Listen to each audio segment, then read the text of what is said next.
Hey guys, tonight we wander back to an era where the clink of iron and the murmur of merchants formed the very heartbeat of Carthaginian commerce. You stride onto docks alive, with sailors shouting in a dozen tongues their voices, weaving through the salty Mediterranean air as traders haggle over spices and textiles. Only half a step, and you might trip over barrels of olives heading toward the waiting cargo holds.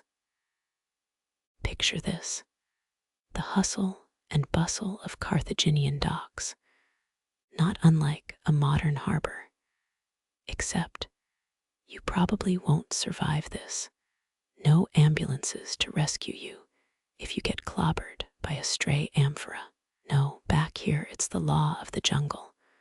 Only those with quick feet avoid the sharp edges and heavier loads. So, before you get comfortable, take a moment to like the video and subscribe. But only if you genuinely enjoy what I do here. Share where you're joining us from and let us know your local time. Maybe you're kicking back in New York at midnight, or perhaps it's early morning in Sydney. Now, dim the lights, maybe turn on a fan for that soft background hum, and let's ease into tonight's journey together. We're talking about a place where maritime trade ruled the day: Carthage. This port city was the heart, the pulsing artery of the Mediterranean trade network.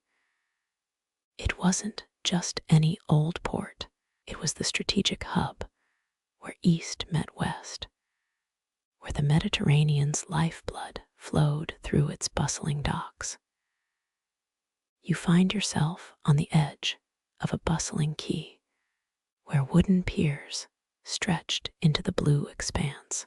Ships bobbed with sails billowing in the wind, their shadows dancing across the water.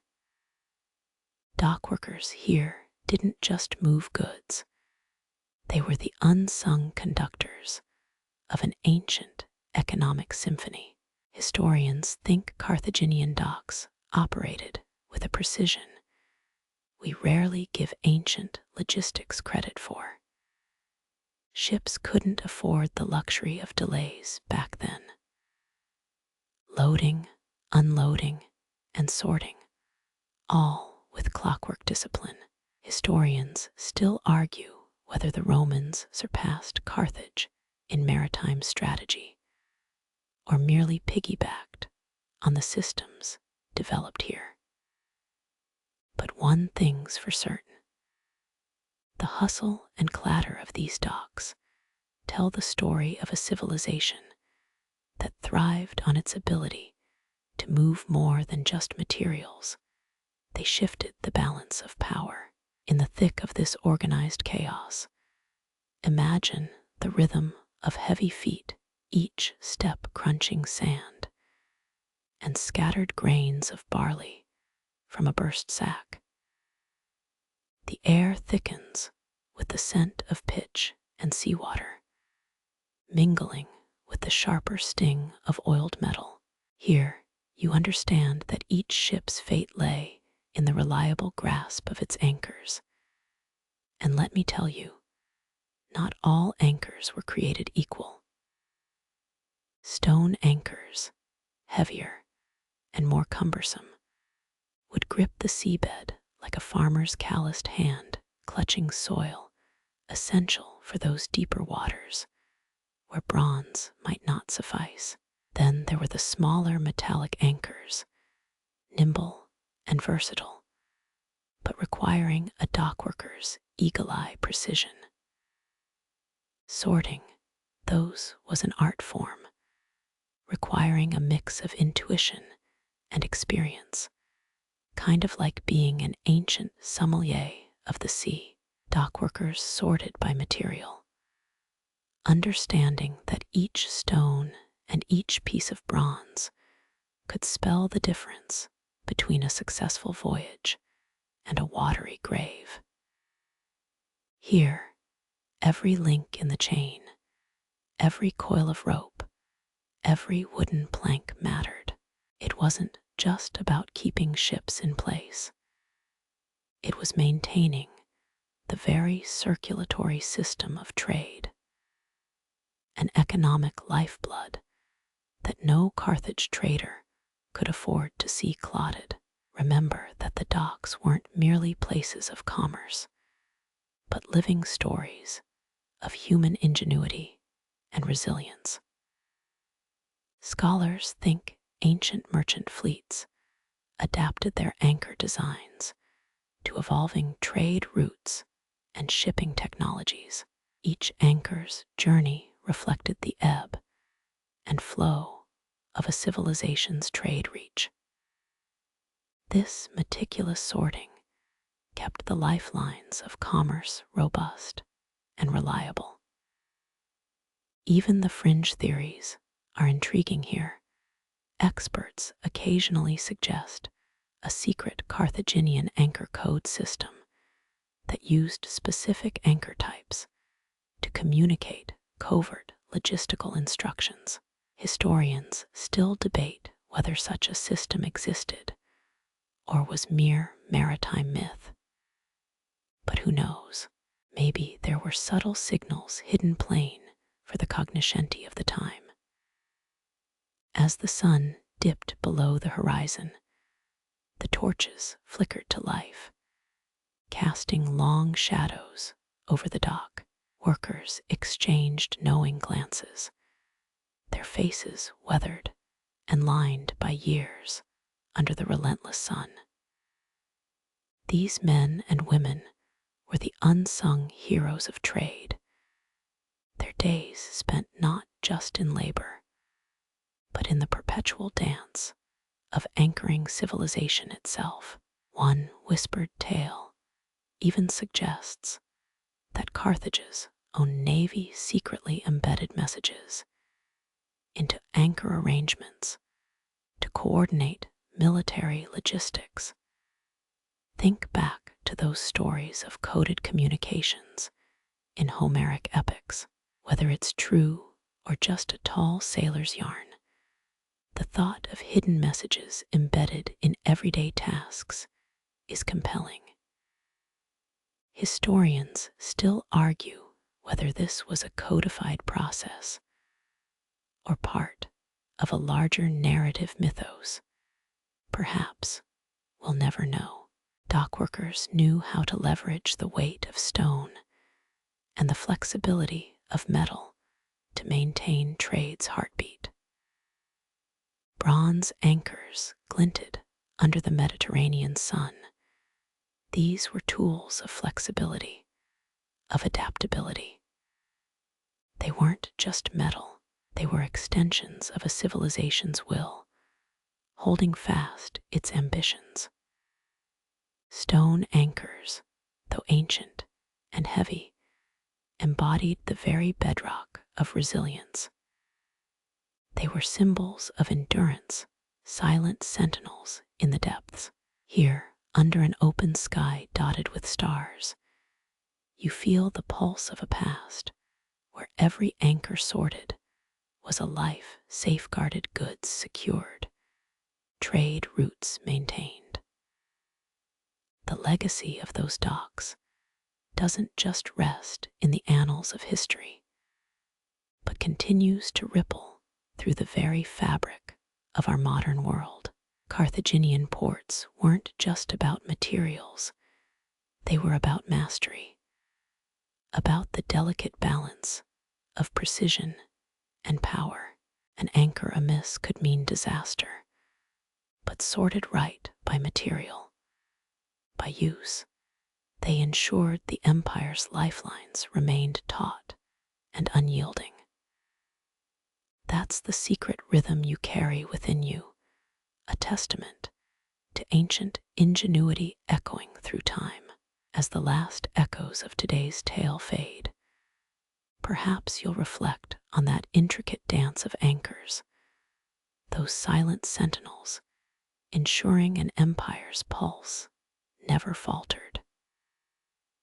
Next time, we'll dive deeper into the very anchors that made this bustling port the envy of the ancient world.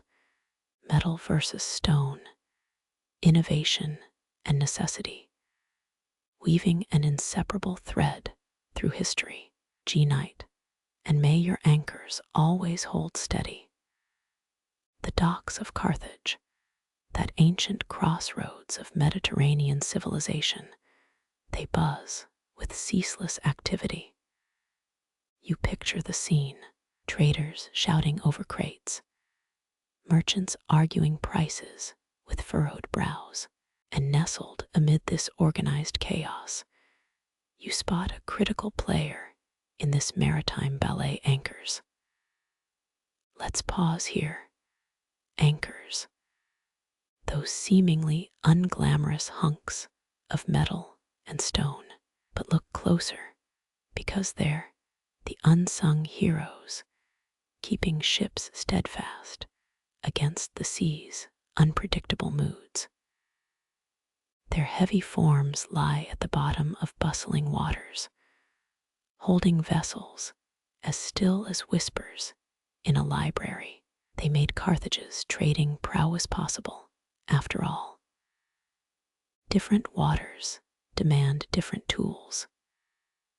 Picture a shallow bay where coastal traders anchor for the night, perhaps bronze, favored for its strength and flexibility, dominates here. Yet venture deeper into those wild, unpredictable waters where storms roar unchained. And suddenly, we see those hefty stone anchors, olden behemoths, each looking like an overeager sentry holding firm against the ocean's whims. Speaking of whims, did you know some sailors thought anchors carried the spirits of drowned sailors to guide their way? A strange mix of pragmatism and superstition held them fast, both the sailors and their anchors. Of course, these weren't mere rocks. Stone anchors often had ingenious carvings, allowing them to dig in like knuckle-whitening claws. Historians still argue whether it was the Carthaginians or Greeks who pioneered that trick of combining weight with shape. Experts think they had a solid grasp of hydrodynamics well before Archimedes took his fateful bath. You almost imagine the dock workers themselves, perhaps a gruff, yet wise uncle figure to the younger apprentices. "Laddie," he'd say in that gruff, yet somehow melodic language. Those olden marks, they help us grasp the bottom so tight. Even the gods themselves would call it fate. You move further, anchors come in a variety of designs. Metal ones forged with care, sometimes elaborately decorated for the richest merchants, those who flaunt their status almost as much as their ships. Others, practical and plain, spoke of no-nonsense trading vessels, ferrying basic goods like amphorae of olive oil destined for countless kitchens.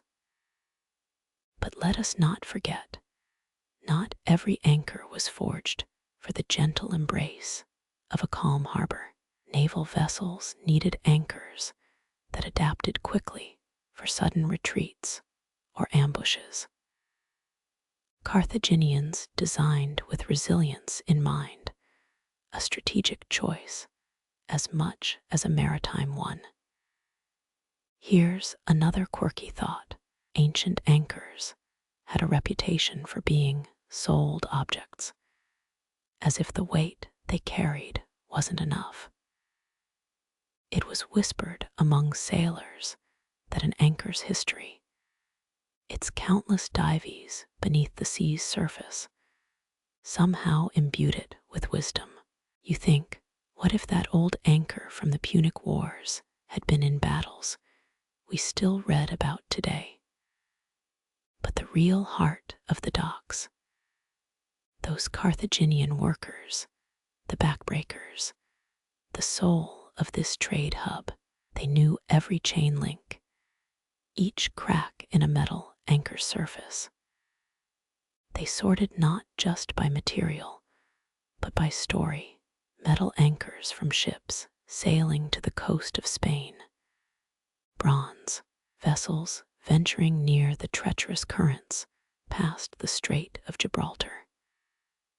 Better bring out that hefty stone. Did you ever think anchors were involved in such life and death calculations? Carthaginian dockworkers, those unsung laborers, balanced bronze's flexibility with the brute force of stone. They, more than anyone, knew the difference between a successful voyage and a watery grave. Oh, and here's a modern aside for you. Our obsession with minimalism today isn't truly new. Those metal anchors were marvels of ancient efficiency, crafted from lightweight bronze, yet capable of securing a ship like a parent's comforting hand on a restless child.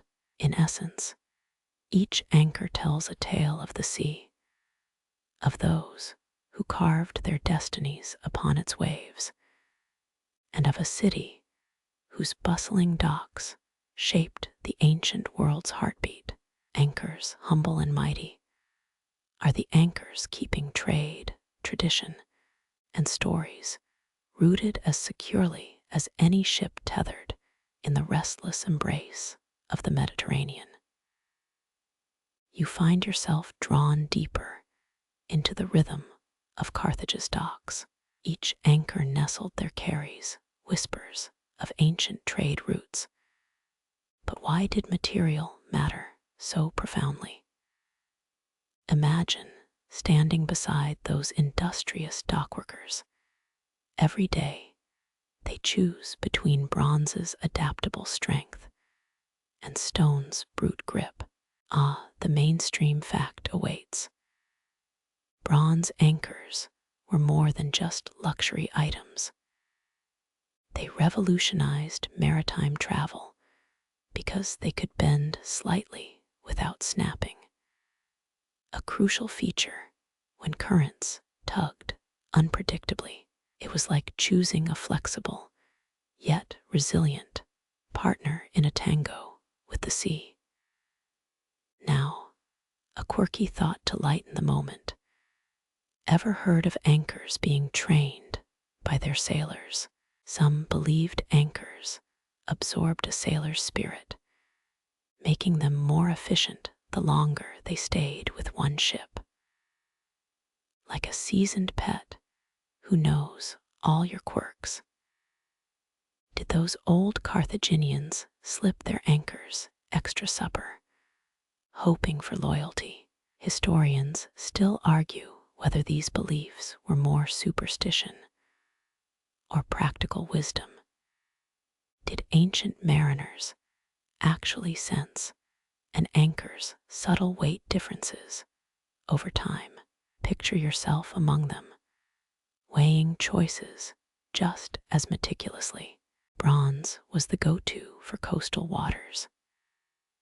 Flexible against rocky shorelines, it allowed ships to move swiftly with tides, a ballet of balance versus the iron grip of necessity.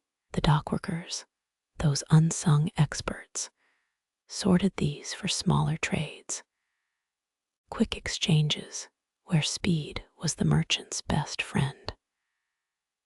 But venture deeper into the unpredictable heart of the Mediterranean, where Poseidon himself might stir storms. Stone anchors took center stage here. Remember those olden behemoths, each one lugged to its place with the promise of stability, perfect for anchoring during wild sea moods. No flexibility, sure, but in storms, sheer mass sometimes beats nimbleness. Think of an anchor story. Crafted from local stone, it might have secured a ship off Corsica, withstood tempests near Sicily, or held tight while merchants haggled in Alexandria. Those dockworkers knew that a stone anchor's weight could mean survival in a storm. They read the sea's temperament like modern meteorologists, choosing materials based on whispers carried by the wind. You almost hear their banter as they heave a stone anchor out. This one, good for the deep waters, remember that storm last season, saved old Lysander's ship. The camaraderie rings like a chorus, accompanying their labor, binding each stone and metal tale to Carthage's fate. Back in today's world, let's say you're camping and need to choose between a nylon rope and a thick tree branch to secure your tent. Nylon stretches, but withstands wind better flexible bronze of the anchor world. Tree branches, they won't give, but might withstand gales like stone anchors, reliable but inflexible. Ancient debates rage still. Did Phoenicians influence Carthage's anchor designs, or the other way around? You step through their legacy. Each time you imagine an anchor's plunge into history's depths. Scholars ponder whether these interactions were born of trade or rivalry. Experts think both spurred technological leaps. Back to practicalities, anchors, regardless of type, were a dockworker's lifeblood. Every piece's condition needed attention, whether it was for a quick coastal hop or a deep water standoff. Imagine the relief as that hefty stone anchor dragged into place, promising a night of uneasy but safe sleep to every weary sailor aboard a storm-bound vessel. And here's a playful note. Some historians even suggest anchors were subject to ancient bling. Yes, decorative metal anchors adorned with ornate carvings, showing not just wealth, but perhaps a touch of vanity. Each anchor, bronze or stone, bore stories, some inscribed plainly like those workers' calloused hands, others etched deep within the ancient sea's embrace. Whether you imagine them as silent sentinels of trade routes or souled guardians of maritime fate, anchors and the materials they embodied told the true story of the Mediterranean's bustling heartbeat. You turn your gaze from the harbor, understanding that each anchor is a verse in the epic poem of maritime history, binding civilizations together with threads of bronze and stone, flexibility and mass. The dockworkers of Carthage, with their steadfast sorting, ensured that each ship, each sailor, faced the sea's unpredictable verses with a line secure in the depths. The morning sun stretches across the harbor, casting long shadows against Carthage's bustling docks. You'd be hard-pressed not to notice the industrious dance of dockworkers, each with a practiced gaze that knows bronze from stone at first glance. They were the lifeblood of maritime safety, ensuring your anchor could weather any storm or the gentle sway of a serene bay. What mattered most to these workers? Simplicity in an unenviable task. Sort the anchors by material, Bronze, with its shimmer, rested beside stone's sober solidity. Each anchor might appear an inanimate object, but to the seasoned eye, they were vessels of trust, anchoring lives and fortunes. Let's ground ourselves in fact. Anchors made of lead-cord bronze were prized across the Mediterranean. They could withstand repeated adjustments, a necessity during capricious coastal trades. It's why Carthaginian dockworkers sorted anchors so meticulously. Flexibility wasn't just desirable, it was a lifeline. Now, a light-hearted quirk of the trade. There are old tales of dockworkers who assigned anchors names and personalities. Some claimed an anchor bore its captain's temper or a ship's spirit. Was it coincidence that the grumpy stone anchor always got assigned to old Captain Leonidas' stubborn galleon? Historians still argue whether this humanization was a strategy to foster better maintenance, keeping materials and tempers in check. Did the dockworkers speak to anchors, nurturing both tools and morale? Think about it. Each bronze anchor sorted meticulously next to its stone cousin, like a jeweler setting gems. It wasn't just about weight. The nuances between the metal's flexibility and the stone's grip spoke to different journeys and necessary preparations. Dockworkers could likely sense an anchor's slightest wear, instinctively recognizing a hairline crack or an uneven, corroded surface. These experts balanced precision against pressure, the lifeline of the entire Carthaginian trade network. One misstep, and a ship might pull loose, stranding cargo or worse, men.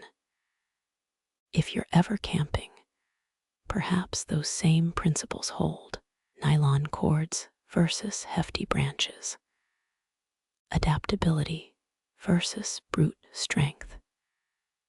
Much like those ancient dockworkers, you weigh options, ensuring tomorrow's breakfast doesn't blow down the mountain.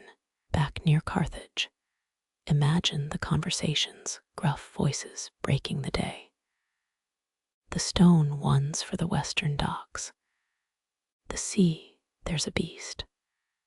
Their camaraderie, born of shared purpose, carried through the salty air, weaving personal ties as strong as the cables they secured. A modern parallel. When you've seen one anchor, you've only encountered a fragment. Each dockworker's choice was also a story, some inscribed visibly, like those time-worn bronze anchors, others etched in whispers between the stone behemoths. Sometimes a bit of flair. Could Carthaginians indulge their anchors with finery? Some scholars argue decorative anchors hinted at status, rivaling today's embellished yachts. Vanity then, as now anchors, as much about pride as practicality. In quieter moments, when a successful haul brought everyone a night's rest, the significance of the dockworkers' sorting crystallized. Safety wasn't a byproduct of their trade, it was the heart, binding a bustling port's rhythm to the waves. You pause, realizing each anchor's meticulous placement represents layers of ancient wisdom, from trade to survival. Those dockworkers of old Carthage, with their bronze discernment and stone assurance, weren't just workers, they were protectors of the Mediterranean's very lifelines, each choice a pulse in the sea's vast, interconnected heartbeat. The Mediterranean sun dips lower, casting golden hints on the water's surface. You drift back, remembering those Carthaginians who not only sorted anchors, but wove an economic lifeline through their meticulousness. Let's dive deeper into why anchors, mere hunks of metal or stone, actually spelled the difference between commerce's boom and doom. Picture Carthage's port, a grand stage where economics plays out with every rising tide. You understand now that those anchors weren't just tools, they were linchpins in a vast trade economy. Each bronze hook and stone weight anchoring the prosperity of countless voyages. Efficient docking meant efficient trading, an equation crucial for a bustling hub like Carthage. Here's a fact, straightforward, but rarely highlighted. Carthaginian traders utilized specific anchors for predictable routes, streamlining their operations, metal for the unpredictable coastal winds, and stone for the deeper, calmer waters beyond. These choices represented not just practicality, but a finely tuned system essential for maximizing trade efficiency. Anchor sorting might sound mundane, yet consider this quirky tidbit. There's evidence suggesting dockworkers sometimes engraved their anchors with subtle symbols. Perhaps these were the ancient equivalent of modern-day graffiti, a touch of individuality amidst routine labor. Each anchor, even when worn from saltwater and use, carried a small, personal signature of its Carthaginian crafter. Experts continue to debate whether this sort of personalization was about pride or practicality. Was it a way for workers to maintain accountability, ensuring anchors remained paired with the right ships? Or was it simply an outlet for individuality in a mechanical world? Imagine standing barefoot on those docks, the grit underfoot, and the rhythmic crashing of waves nearby. You might spot a seasoned worker, his brow furrowed in concentration, selecting an anchor for a vessel about to depart for Rome. Each decision rooted in both experience and precision, like a chess player contemplating their next move. Every anchor sorted became a domino in Carthaginian commerce, each choice setting a chain reaction for trade networks. When a ship moored successfully, it meant goods would flow. Grain from Sicily, salt from Iberia. The right anchor meant the merchants unloading their spices or textiles faced no delays or losses. And with timely shipments, trust flourished, merchants built relationships, and alliances were strengthened. Take a step back toward your campfire. Much like those ancient seafarers relying on solid anchors, you might appreciate how each small detail keeps the larger picture intact. That well-placed stake or branch becomes the anchor of your tent's stability, a modern echo of Carthaginian reliance. Think about how crucial the trade routes were. The whole empire's pulse was coordinated through these anchors, a rhythm that couldn't tolerate missteps. You hear the workers banter amid the day's labor. If this anchor could speak, it'd regale us with tales from Alexandria. Shared stories bound these tasks to their cultural identity, transforming mundane tasks into a communal symphony. In today's world, those anchors' choices resonate similar to how we select the materials for our own modern ventures.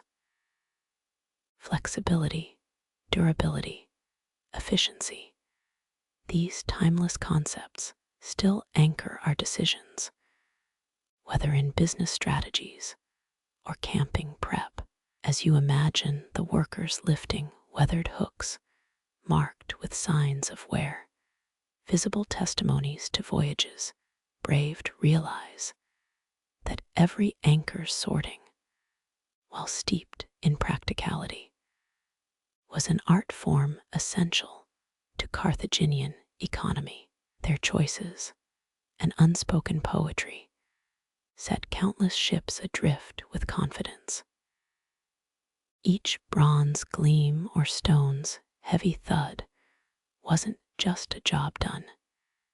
It was the pulse of the Mediterranean trade, the silent assurance that another cargo of essential goods would safely reach its destined harbor. Through their sorting rituals, the Carthaginian dockworkers became the unsung architects of the ancient economy. Each anchor a stroke in the mural of their bustling maritime heritage.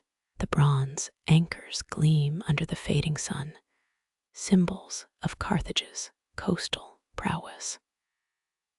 You imagine the dock hands hefting these vital tools, their bronze surfaces polished by use and worn to fit perfectly in familiar hands. This was more than just metal. It was the connective tissue, weaving the empire's fortunes through the maritime arteries of the Mediterranean. Carthaginian traders preferred bronze for their coastal anchors. They needed it for the intricate balance between durability and maneuverability required in the whims of closer-to-shore waters. Bronze offered flexibility, a key asset when navigating the unpredictable coastal waters, where sudden shifts in wind or current might make the difference between a successful docking and a catastrophic wreck. Here's a snippet from a dusty scroll. Ancient Carthaginian records indicate a specialized alloy mix, favoring bronze for precisely this reason. Their formula was a trade secret passed down through guilds, a piece of engineering alchemy perfect for the challenges closer to shore. But did those workers know they were part of a cutting-edge technology? Or was it simply another day wielding something heavy? On a side note, there's a fringe theory that the very act of engraving subtle symbols wasn't just about personal flair. Some experts argue it was a rudimentary form of quality control.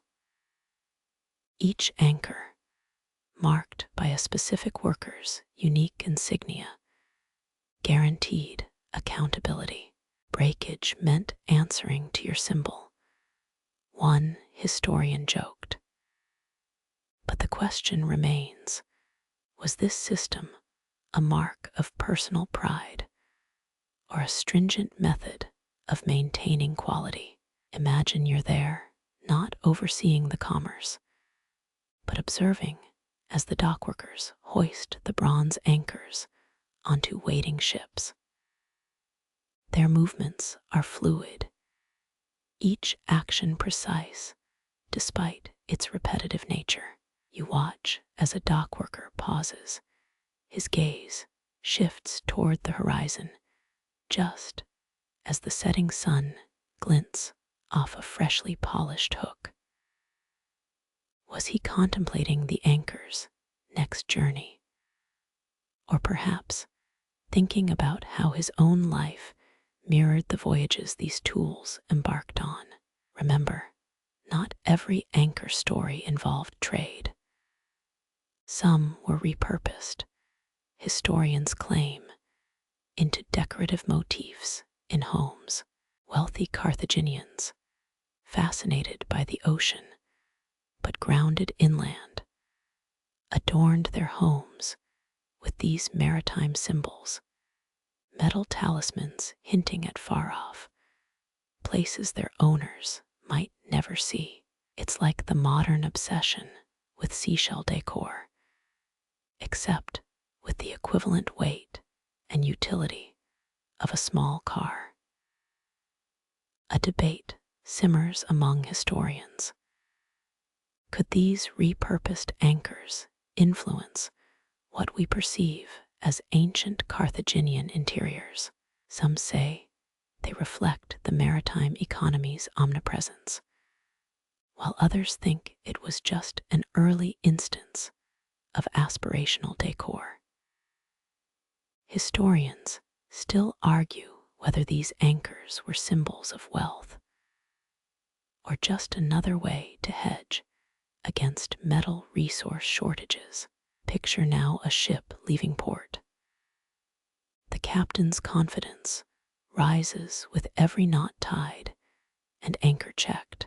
The bronze hook descends, meeting the seabed with a satisfying thud as the creaking hull steadies against the wind.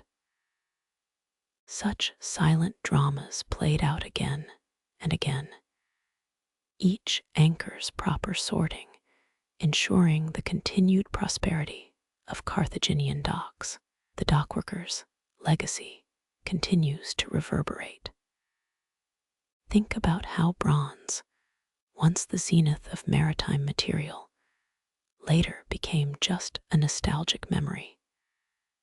Today's sailors rely on high-tech polymers, but the spirit of those ancient dockworkers, anal retentive about quality and meticulous in sorting, lives on in modern supply chain managers. Perhaps an anchor today isn't bronze, but the idea that every sorted piece, from bronze to steel, remains crucial for trade's smooth flow. You stand by your fire, the ancient hum of Carthaginian docks whispering across the ages.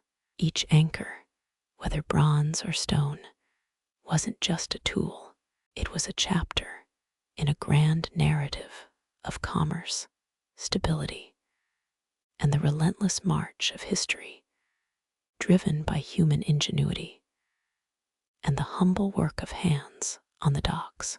Anchors became the unsung heroes of connectivity, each piece a promise of stability in the turbulent embrace of the sea, an echo still resonating through today's global trade networks.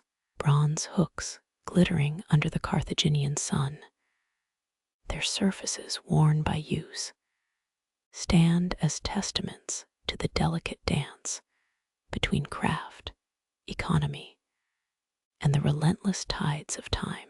You've seen how the bronze anchors gleam under the setting sun, but there's another variety here, with a history all its own. You turn your attention inland, where rough-hewn stone slabs await. Stone anchors, bulky, immovable, yet ingeniously adapted to the whims of deeper waters. You can't help but admire them, their rugged surfaces embodying Carthage's maritime versatility. The Carthaginian dockworkers were masters of material adaptation. When the coastal bronze couldn't grip the seabed's deeper contours, they turned to stone, heavy and unyieldable. These anchors provided an unwavering grip in the stronger ocean, currents further from the safety of shore. Imagine the workers trudging through sand and sediment, hoisting thick ropes connected to these colossal stones, each one capable of holding not just a ship, but the promise of commerce in more challenging conditions. Stone anchors were relics of practicality. Their immense heft made them perfect for the deeper channels where coastal bronze became unreliable. Picture an ancient foreman scanning the horizon, eyes squinted against the Mediterranean sun. Did he signal a nod, a hand gesture to the team hoisting a specific granite block? Was it the foreman's intuition or centuries of trial and error that led them to this understanding? Each stone carried its own story, weathered not just by the seas, but by generations of maritime trials. Here's a quirky fact. Some stone anchors were recycled obelisk fragments, repurposed not for their symbolic weight, but their sheer material density. Did that make dockworkers feel like engineers of fate, balancing the legacy of monuments with the needs of maritime conquest? Who knows? But these relics were part of a seafaring toolkit that blended architectural remnants with everyday pragmatism. Historians still argue whether these stone anchors were exclusively functional or if they carried symbolic meaning. Was it just about the brute force against the seabed, or did the choice of stone convey deeper cultural significance? Did workers believe that the same stone intended to honor gods could ensure safe voyages? You think about this as you watch the dockworkers, their muscles straining under the weight of repurposed temple debris, now lifelines for trading vessels far from shore. Stone anchors had another critical job. They helped navigate the shifting sands and unpredictable trenches of open waters. Bronze may have sparkled under the sun, but down here, stone mattered. One can't underestimate the intelligence behind using materials available, repurposed across centuries and needs. Dockworkers understood this better than anyone, knowing just what kind of anchor could tether the commerce lifeblood. The stone was the unsung hero. As you watch the workers, you're struck by their methodical approach. Each stone isn't lifted randomly. You see them pause, evaluating the heft and shape of each block. Is this a ritual, a nod to craftsmanship in an otherwise brute force task? It's quite the contrast thinking about how these heavy tools, capable of holding massive merchant ships steady, began as something entirely different, architectural fragments now anchors, holding a sea economy in place. In the dock's quiet moments, the whisper of stone against sand tells a story. Did the workers know, as they hefted these heavy blocks, that their efforts connected Carthage to the far reaches of the world? Did they ponder the symbolism of grounding these ships as securely as ancient temples once grounded civilizations? You observe them, considering if every lifted stone tied together history, commerce, and survival. It's funny, the things history remembers. Metal relics often outshine stone counterparts due to their more immediate visibility and intricate designs. But imagine the sea trade without these heavy counterparts. Some scholars like to ponder, did the Carthaginian affinity for stone anchors evolve from observing the Egyptians? The Nile's dense, bottom-heavy silt might mirror the Mediterranean depths. After all, you think back to that temple fragment, the one that now keeps a merchant ship grounded several leagues out. The connection between ancient stone and the trade winds is tight-knit, isn't it? The dockworkers' understanding wasn't just of the task at hand, but part of a larger narrative that wove together cultures, practices, and the enduring need for stability in the ebb and flow of commerce and sea tides. You find yourself marveling at the simplicity. Stone meets water, anchors meet ships. It's a testament to an interconnected world rooted in ancient logic. Stone anchors might lack the glamour of bronze, but each one tells a tale of ingenuity and adaptation, the bedrock of Carthaginian maritime resilience. You find yourself marveling at the simplicity. Stone meets water, anchors meet ships. It's a testament to an interconnected world rooted in ancient logic. Stone anchors might lack the glamour of bronze, but each one tells a tale of ingenuity and adaptation, the bedrock of Carthaginian maritime resilience. But the story doesn't stop there.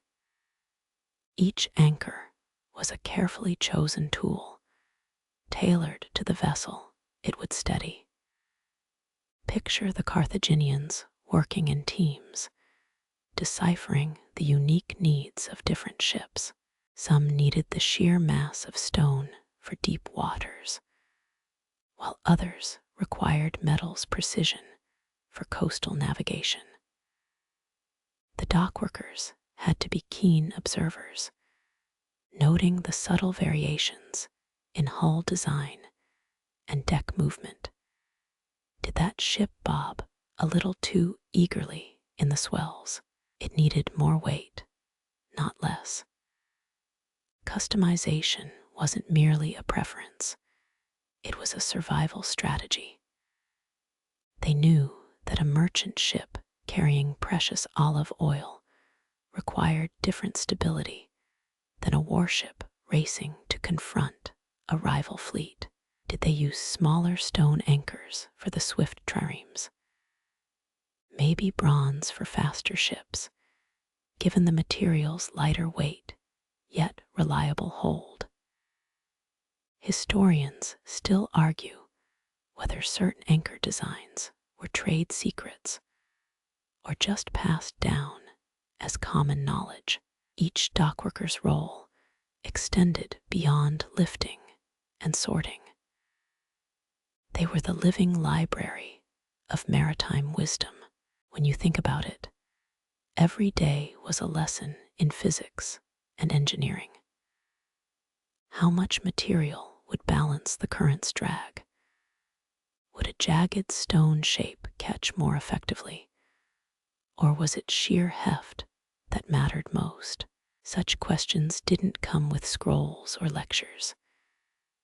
They were taught in the salt spray, learned through a mix of trial and treacherous error. Take a moment and imagine one worker, arms crossed, eyeing a particular stone. Was it the angle, the grain, or just intuition guiding him to this very block today? Sometimes you can't shake the feeling they communicated in gestures and grunts, their bodies speaking volumes in the way only those who worked with heavy elements could. These anchors were more than just tools, they were lifelines, their varied forms crucial to the ship's very existence. You watch a particularly large vessel being docked. It's a massive merchant carrier, the kind that carried more than 70 barrels at a time. Look at its hull, broader than the sleek warships, and you understand Why the workers opt for a different design? Did they opt for multiple smaller stones lashed together, creating a network? Or maybe they sought out those obelisk fragments for that added insurance. There are so many possibilities, each anchored in logic forged by time. Let's pause over a curious fact. Some stone anchors were fitted with wooden crossbeams, turning them into makeshift battering rams if an enemy vessel threatened. Who would have thought practicality could double as a defense mechanism? These weren't static anchors, they adapted, just like the workers who maneuvered them. This flexibility wasn't just clever, it was foresight, a way to maximize resources in an unpredictable world. Historians still debate the symbolic implications of using repurposed stone. Was that old monument fragment more than just a physical anchor? Was it a reminder of past glories, grounding not just ships, but spirits? As you watch the dockworkers, their actions seem almost ceremonial, each lift and placement imbued with purpose. They're not just laborers, they're guardians of a tradition that marries the material with the metaphorical. In quiet moments between the clang and clatter, you can imagine the dockworkers swapping tailies. Perhaps one would recount how a single specially shaped anchor turned the tide, literally, in a stormy escape from pirates. Others might share whispers of ships saved by innovative shapes they themselves crafted. Their stories carried forth not by stone, but by word of mouth. Legends emerged from the interplay of necessity and innovation. As you lean against an old barrel, taking in the sights, you recognize a truth. The anchors reflect the diverse needs of their vessels. Just like the ships, no two were truly identical, each shaped by purpose and necessity. That diversity wasn't just practical, it was essential. And in this ancient dance of sea and stone, the dockworkers weren't mere laborers. They were essential authors of history, writing each day in the very fabric of the waters they mastered. So you marvel not just at the anchor itself, but at the genius behind its choice, a deep wisdom held and handed down through generations. When you think of Carthaginian maritime resilience, what stands out isn't the flash of bronze, but the enduring strength of stone, a material shaped by the same seas and hands, an anchor to history's most intricate narratives. In this port, no stone was ever just a stone, and in each anchor's weight, you feel the collective breath of those who came before, holding firm against the vast unknown. Stone meets water, anchors meet ships. It's both simple and profoundly complex, a balance achieved through intuition and trial. The careful work of dockworkers, whose legacy pulses through every tide's ebb and flow. The ingenuity of Carthage didn't stop at the docks. Oh no, it permeated every plank and pulley of their maritime operations. Imagine the scene, a labyrinth of cranes, a web of ropes, each line expertly rigged to hoist anchors into place with balletic precision. Experts think that behind every maneuver was an intricate system devised by centuries of trial, error, and genius. Picture dockworkers communicating through subtle hand signals and an almost silent choreography, each gesture calculated, each movement purposeful. That's right, they had something akin to an ancient game of anchors, where strategies would pivot based on wind, water currents, and the specific weight of the anchors themselves. Efficiency wasn't just a goal, it was the heartbeat keeping Carthaginian trade alive.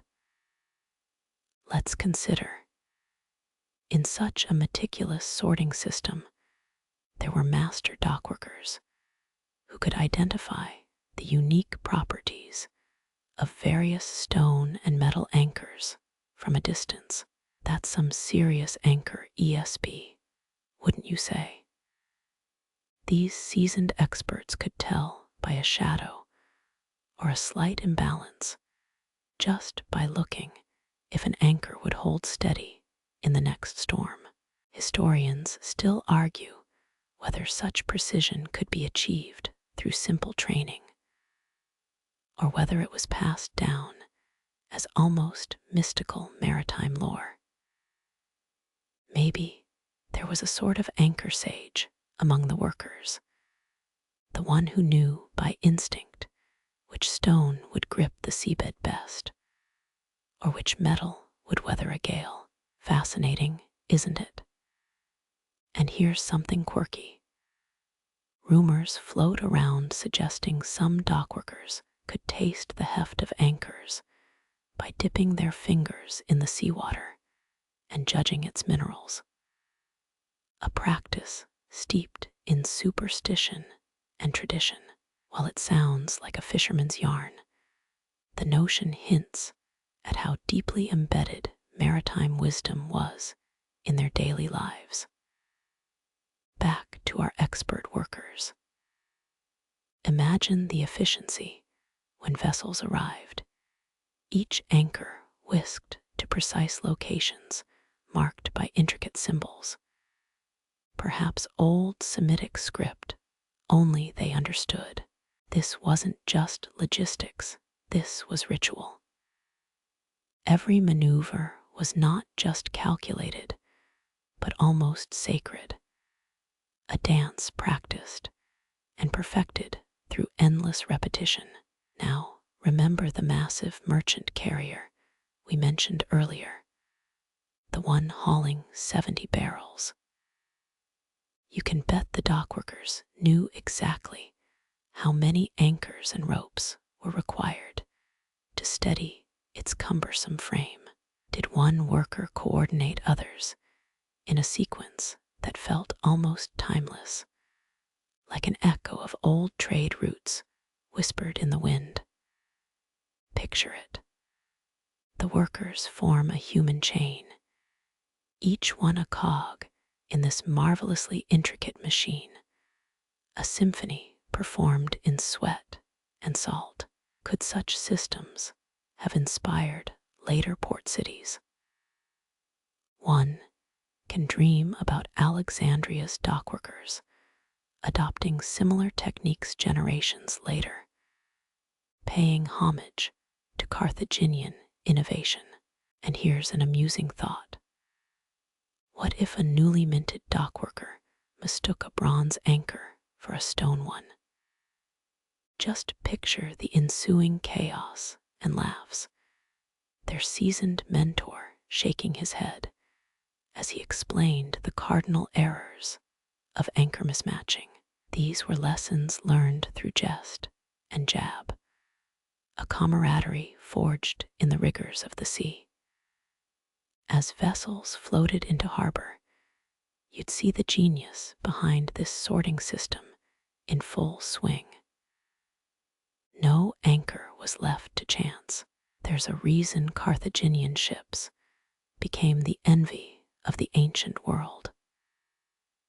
That system wasn't just about keeping ships steady.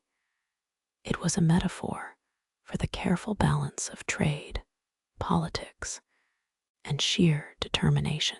Think about the stone anchors fitted with wooden beams as makeshift battering rams.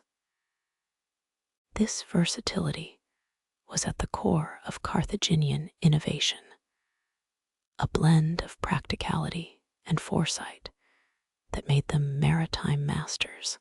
When threatened, each anchor became a weapon, a dual purpose that's as pragmatic as it is brilliant. Carthaginian dockworkers were not mere laborers. They were engineers, strategists, guardians of a lineage of knowledge passed down through hands and hearts. Each worker played their part in a seamless ballet, ensuring trade flowed like the tides, an ancient dance perfected not just by time, but by sheer ingenuity.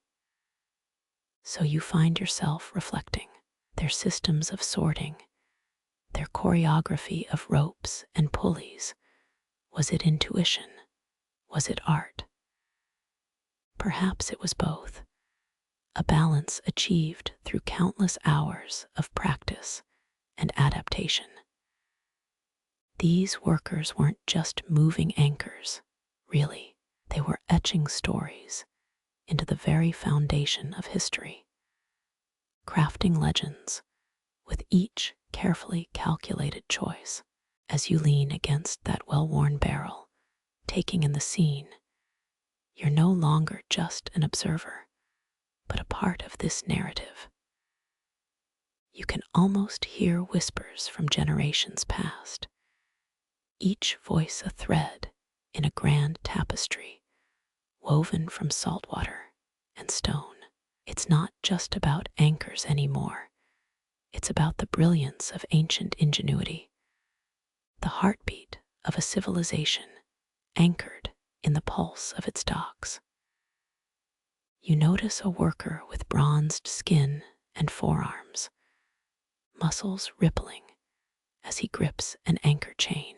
His gaze is locked onto the horizon, perhaps calculating wind direction or sea currents, a mental model built through experience.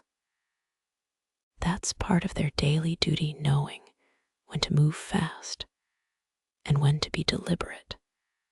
The rhythm of docks flowing like blood through hardened veins.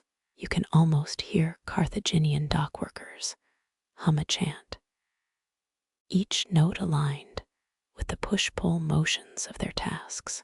It's said, with a hint of jest in the old sailors' shanties, that these workers could predict the waves from the way anchors swayed when hoisted. Was it exaggeration or a grain of ancient pragmatism? Maybe it was a blend, a quirky insight that modern science can't quite debunk.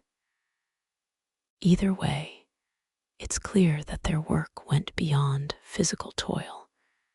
It required an intimate knowledge of their environment. You watch as they handle the anchors with almost artistic precision. Each piece is identified, sorted, and labeled with symbols, some of which historians argue remain undeciphered. Could these esoteric markings point to lost knowledge, or simply represent common weight measurements? The debate lingers as each anchor is moved with practiced ease, a quiet choreography performed hundreds of times before. You're struck by how every worker seems to have a niche specialty, a particular skill that complements the collective effort. Some are experts in knot tying, binding ropes with a speed and dexterity honed over years of apprenticeship. Others excel in spotting imperfections in anchor chains, spotting the smallest flaw from across the dock. Efficiency here isn't a choice, but an ingrained necessity, the heartbeat of an entire maritime civilization. Ah, did somebody say routine check? Here comes the daily inspection, a ritual performed with solemn precision. Each worker uses a small wooden mallet to tap along the anchor links. The resulting chime tells them if a link is brittle, worn, compromised. It could be seen as an ancient form of sonar, the tap test translating physical flaws into audible cues. One can only imagine the mix of pride and responsibility such detailed work required. The anchor sorts themselves into neat rows, categorized by material. The metallic glint of bronze catches the sun at one end, while stone anchors create a rough, gritty contrast at the other. This is the first filter, a system that would make modern supply chain gurus drool with envy. And in the middle, wooden beams fitted with stone bases, the Swiss army knives of their time, versatile yet formidable. The ancient practice wasn't just about speed. It was about endurance, about understanding that every anchor moved was another step toward stability. Historians debate whether the meticulous organization of the Carthaginian docks influenced later Roman logistics. Some say that the architectural feats of Rome's ports drew directly from Carthaginian layouts. Fascinating, isn't it? A fringe theory claims that the anchors were also part of a larger code, one that communicated deeper secrets among the dockworkers. Perhaps a specific arrangement signaled a warning or a celebration, adding a layer of cryptology to what we see as simple logistics. Whether true or embellished, the idea enriches our picture of life at the harbor. Layers of meaning built upon anchors, stone, and salt. Back to the sensory details. You're standing on a dock slick with seawater, inhaling the pungent mixture of fish, wood, and metal that hangs in the air. You see workers in a rhythm, muscles taut, brows furrowed, palms calloused. Each movement is deliberate, as if every anchor they touch is a page in a grand, unwritten chapter of history. Could this be an exaggeration? Perhaps, but it's easy to romanticize when the stakes were perpetually high. As you navigate the dock, you can almost hear snippets of banter, dockworkers sharing tailies over a quick bite during a rare lull. Remember that merchant who mistook a stone anchor for a bronze one, almost sent us to the bottom. The laughter that follows sounds like salt spray hitting stone walls, a blend of camaraderie forged in trial by tide. And let's not ignore the small, almost overlooked tasks, the rope mending, the coiling of lines, the application of pitch to shield wood from rot. You see these workers apply their know-how not just to anchors, but to the entire ecosystem of the dock. Each element, no matter how tiny, weaves into the fabric of operations that supported one of the ancient world's greatest empires. You lean into the scene, picturing the sunrise casting its first light across the harbor. The day's work begins, and you're struck by an unshakable realization. Each anchor sorted, each boat secured, wasn't just a task completed, but a narrative spun into the larger story of Carthage. This was their pride, their identity, a civilization born and bred on the edge of the sea. Remember, historians still argue whether the efficiency of Carthage's docks was rivaled only by their naval prowess. Think about the implications: an empire balanced on the fulcrum of meticulous logistics, a place where anchors decided more than just a ship's fate, but an entire civilization's destiny.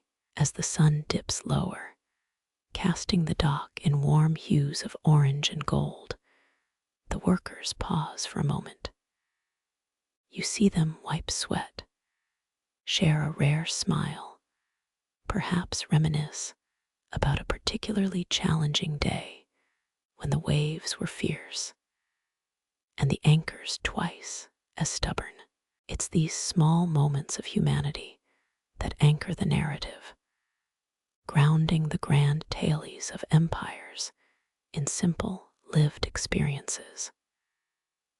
Each gesture and glance, each shared story and laugh contributes to the collective memory of the docks. You see dockworkers not just as laborers, but as custodians of their own small piece of history. Whether it was the weight of an anchor or the heft of an empire's fate, they carried it all.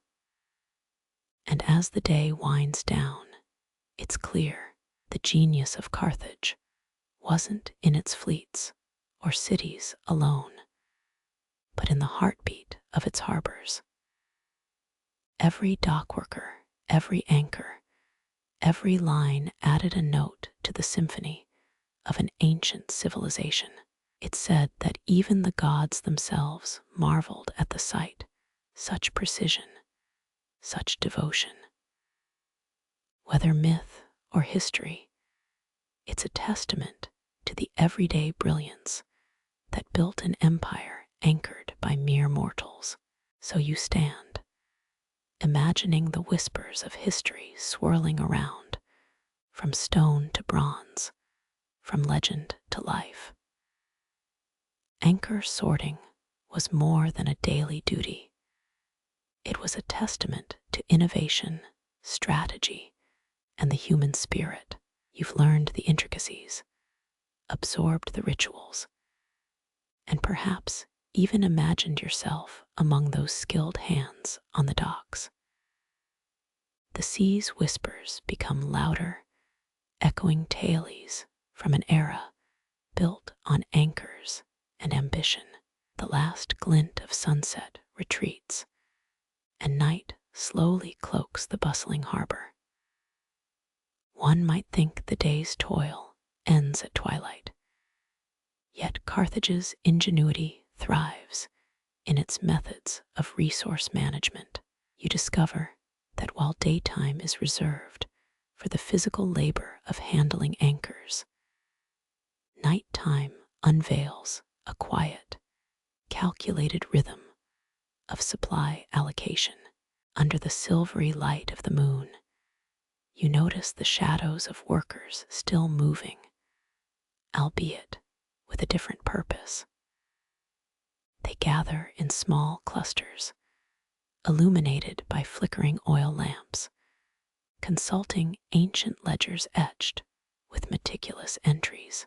These records aren't just lists of materials, but strategic blueprints for the empire's maritime operations. Think of them as the spreadsheets of antiquity, balancing the ebb and flow of trade goods, including the anchors that stabilized their colossal fleet. Every single anchor has a story written in these ledgers. The bronze anchors sourced from Sardinian mines had entries detailing their unique alloy composition, while the stone anchors from Anatolia were noted for their durability in deeper waters. These entries read like the profiles of celebrities today. A well-recorded anchor could mean the difference between a successful voyage and a watery demise. Historians still argue whether Carthage's obsession with detail was a precursor to modern supply chain management or a uniquely maritime tradition. Walking the docks at night, you can sense how each anchor is part of a larger system, a cog in a machine powered by ancient ingenuity and the relentless demand for efficiency. The workers allocate these resources with almost surgical precision, ensuring that nothing is ever in deficit. It's as if these dockworkers were playing a grand game of chess, always several moves ahead. Consider the fringe theory that anchors were more than just tools. They might have served as a form of currency or trade item. This would mean that these ledgers weren't merely records, but treasure maps, detailing the wealth of an empire in the very items that held its ship steady. Imagine a world where an anchor could buy you a villa, or worse, if mismanaged, leave you bankrupt in bronze and stone.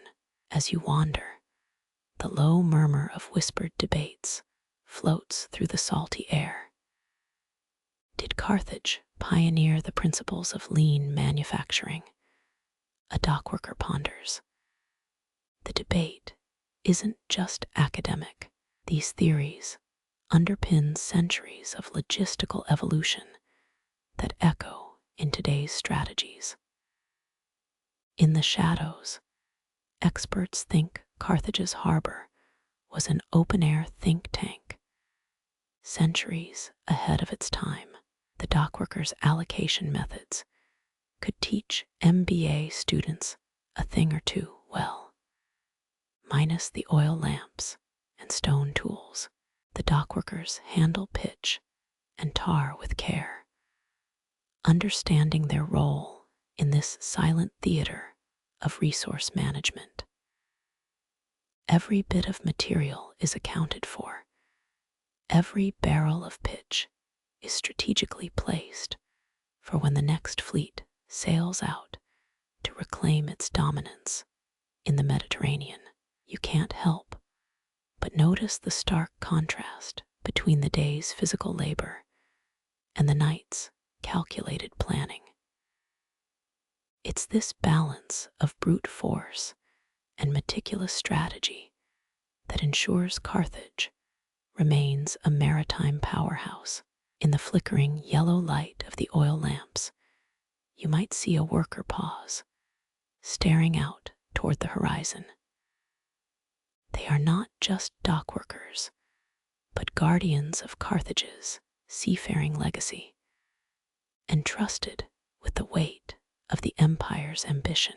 Each decision they make here ripples outward, affecting traders in distant lands and soldiers in far-off campaigns. The sheer scale of resource management at play is humbling.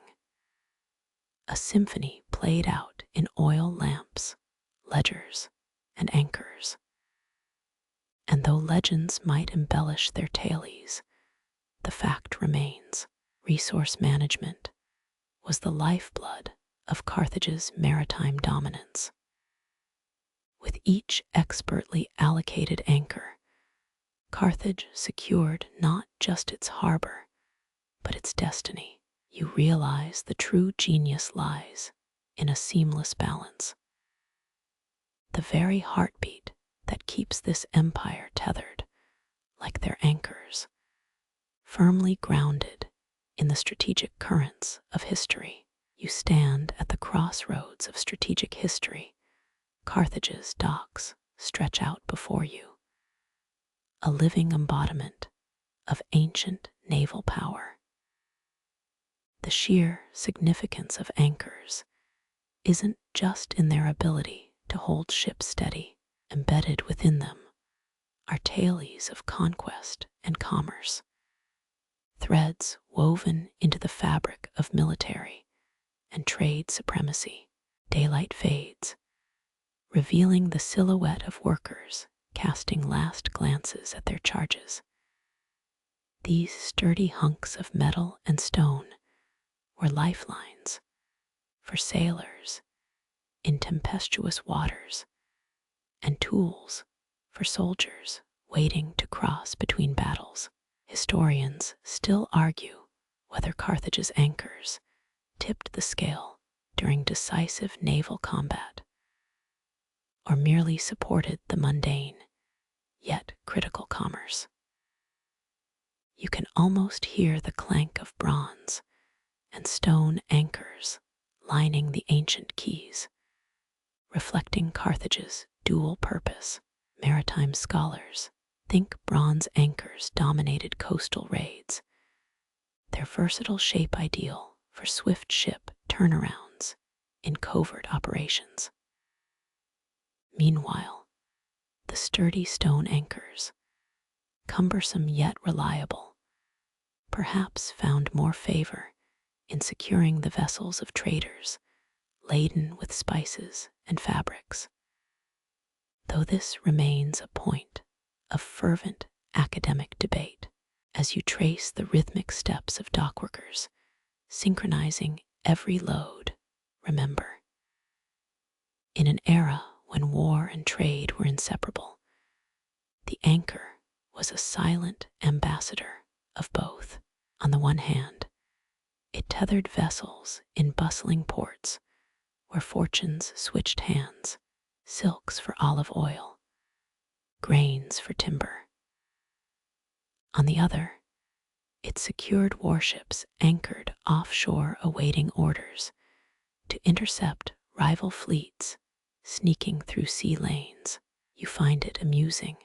Ancient fleets, possibly dragging enormous stone anchors across Mediterranean battle zones. A far cry from today's modern, compact anchors. That image, a fleet of ships pulling stone into unknown waters, invokes a sense of ancient absurdity. How many anchors did they misplace in the murk of battle? You can picture some poor Carthaginian commander screaming into the sea fog, "Someone find our 20-foot limestone anchor, or we're paddling back to port." Carthaginian mariners likely depended on these anchors during their famous campaigns against the Romans. Their reputation for sudden, strategic withdrawals wouldn't have been possible without efficiently deployed anchors. Did Carthage's maritime dominance hinge on the ability to drop anchor quickly, or precisely because of their meticulous sorting systems we marvel at today? That's a question experts ponder, sifting through historical records and shipwrecks alike. As you follow the docks, you notice bronze anchors etched with symbols, perhaps markers for ships favored by elite merchants. These weren't just anchors, but indicators of social status among traders. A well-equipped anchor meant more than reliability. It suggested wealth that could weather both human and oceanic tempests. Experts still debate the extent of this symbolism. Were these marks merely functional identifiers, or part of a sophisticated mercantile display of power? The dockworkers here weren't merely laborers, they were custodians of Carthage's legacy. By day, their hands bore the calluses of hard work, but by night, they turned into strategists of material allocation. Their decisions ensured that Carthage's naval might trade vessels during peace. Warships in conflict had what they needed when the horizon beckoned. You can't help but feel a wave of admiration for the precise balance they maintained between anchors and ambition. In the dark silhouettes of workers and their precious material cargoes. You witness more than just the mechanics of ancient dockyards.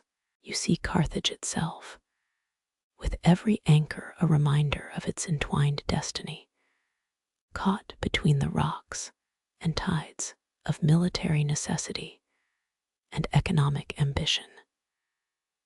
Their sorting and storing ensured survival, growth, empires balanced on such fulcrums of strategic necessity. And so, you'll remember that in the twilight hum of Carthage's harbors, each bronze and stone anchor whispered tales not just of trade winds, but of naval battles that ebbed and flowed like the tides they rode. The sheer ingenuity behind these anchors, humble yet pivotal, secured a dominion anchored not just in the literal sense, but strategically interwoven in the very threads of history. The sea whispers its ancient secrets as you drift through Carthage's nocturnal harbor here. Maritime lore intertwines threads of history. Sailors and dockworkers didn't just manage anchors, they passed down traditions that survived centuries. Carthaginian dockworkers became custodians of rituals, ensuring each ship's journey was favored by olden deities. It's intriguing to think that every worker who hefted those hefty anchors may have repeated incantations. Before hoisting anchors, some might have spoken prayers to their deities, beseeching them for safe passages. This was no mere superstition for many sailors. These rites were as vital as the anchors themselves. Historians still debate whether it was divine favor or strategic brilliance that propelled Carthaginian vessels ahead of their competitors across the Mediterranean. Beneath the moonlight, you visualize workers murmuring to their stone and bronze charges. Imagine an anchor with curious etchings, now seen as ritual symbols. Was it a simple craftsman's mark or a complex prayer? Experts think such engravings were more than decorative, possibly a blend of ownership claims and protective charm. You'll find it amusing some modern scholars believe ancients blessed anchor chains as one might a favorite car's keychain. Carthage wasn't just a trade hub. It was a living tapestry of customs woven into daily chores. Dockworkers didn't just stow anchors, they preserved ancient wisdom. Some whispered that anchors secured not only ships, but the fates of sailors, tying their destinies to the material they relied on. Imagine a dock worker pausing before selecting a stone anchor for a perilous winter voyage, contemplating the sea's fates, much like a sports fan debating their team's luck. Experts still argue whether these maritime traditions influenced Carthaginian trade successes, or if it was merely that their systems remained pragmatic in an otherwise mythological world. Maybe the dockworkers' lore instilled a deeper trust in their gear, giving them psychological advantage over competitors who perhaps didn't share such intricate belief systems.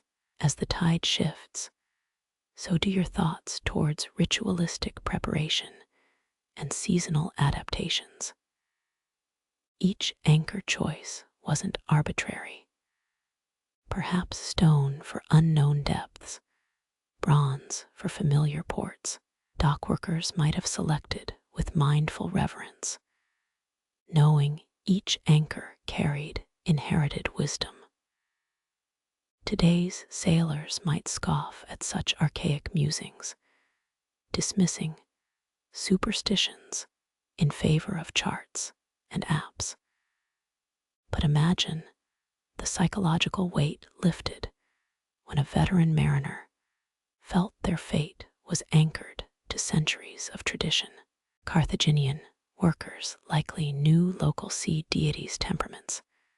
After all, Mediterranean moods swing as unpredictably as weather. Experts think some harbors hosted rituals to appease local spirits. How else explain the curious mosaics discovered near ancient quays, seemingly depicting offerings made to water gods for favorable tides or calm storms?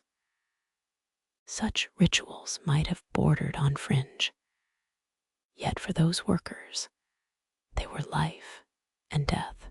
The rhythmic sway of ancient life emerges here, a symphony of practical and spiritual balances. When dockworkers passed an anchor to a sailor, were they imparting not just physical heft, but a legacy? Their rituals, whether inscribing anchors or whispering prayers, created a sense of continuity. It's as though each anchor, whether bronze or stone, carried within it the voices of generations, a lineage of maritime guardians. You step back, allowing the echoes of ancient practice to permeate. The modern world might view those intricate dockworker routines as quaint, almost childlike compared to GPS tech and steel-reinforced anchors. Yet consider for a moment how deeply these cultural layers mattered. How an anchor wasn't merely an object, but an embodiment of trust in the unknown. As you ponder the ancient docks of Carthage, you appreciate how seamlessly daily life fused with tradition, forming a cohesive strategy for survival and success. That bond between rituals and tasks likely gave workers a deeper purpose. Picture a new recruit hefting a stone anchor as a seasoned worker whispers, "This one braved stormiest seas, trust it." Such stories wove a fabric of fortitude, turning simple tools into talismans. Each anchor with its story, craftsmanship, and ritual held a fragment of collective memory. Whether in stormy battles or calm trading waters, these anchors were tied to cultural threads spun from countless traditions.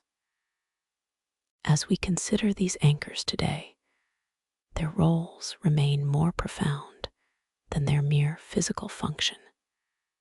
They were guardians of identity, floating through the mists of time, carrying whispers of Carthage's maritime legacy. Anchors weren't merely objects of utility. They evolved into symbols rich with cultural meaning. Each one you'd pick up in ancient Carthage carried stories from the deep, binding generations through shared lore and superstition. Historians often discuss the famed Anchor of Melkart, a legendary artifact believed to house protective spirits integral to the city's maritime prowess. Was it merely a mythical tale, or did such beliefs genuinely strengthen sailors' resolve? Carthaginian folklore often personified anchors as guardians against malevolent sea deities. Stories whispered among dockworkers may have described anchors blessed by the goddess Tanit herself, a divine protector of their voyages. Some believe these tales were not just bedtime stories, but a way to ingrain collective trust in their maritime tools.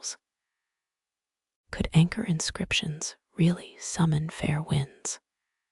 You muse, recalling how modern superstitions still linger around rabbits' feet or lucky pennies. It's fascinating to consider how different materials inspired distinct maritime legends. Bronze anchors, pliable and favored for coastal routes, might have been linked with cunning and adaptability, while the heavy stone anchors preferred for deeper waters were perhaps attributed attributes of resilience and steadfastness. Historians still argue whether these distinctions were functional decisions or layers of mythic significance. Dockworkers likely shared tales that intertwined fate with material choice, perhaps turning the mundane task of sorting anchors into an almost sacred duty. Imagine them explaining to a new apprentice why they always selected a particular stone anchor as protection against stormy Tyrrhenian winds. This one once saved 1,000 lives, the seasoned worker might have said, every word anchoring the young recruit to a history deeper than the seas themselves. Amid these narratives, some legends may have verged on whimsical, like the supposed anchor that could sing when submerged, its tones harmonizing with oceanic depths. Experts often dismiss such claims as fanciful embellishments. Yet fringe theories suggest a possible misunderstanding of sonar-like properties, a notion that might make modern skeptic sailors crack a bemused smile. Historians debate how these traditions shaped broader societal beliefs. Did the aura of mystique surrounding anchors elevate them into household symbols, or did their practical necessity naturally weave them into daily cultural fabrics? For Carthaginian families, every maritime venture likely carried echoes of these dockside whispers, each successful return fortifying the bond between folklore and reality. As you stand, almost touching the ghostly outlines of those ancient harbors, you can feel the pulse of a city steeped in maritime heritage. Each carefully sorted anchor stood not just as a tool of trade, but as a guardian spirit tethered to collective memories. These silent sentinels, etched with incantations or simple marks, carried hopes, fears, and the indomitable spirit of Carthaginian resilience. Beyond merely understanding anchors as ancient tools, envision them as vessels of historical continuity, drifting through centuries while still anchoring modern imaginations. They whisper tales of a time when maritime success hinged on more than strategic acumen alone. The cultural symbolism these anchors carried hints at a deeper mythological dimension that still resonates today, offering a reminder that history often resides not just in facts, but in the echoes of human experience. You wonder about the subtle ways in which those ancient workers' traditions linger, transformed yet enduring, perhaps subtly influencing today's rituals at sea.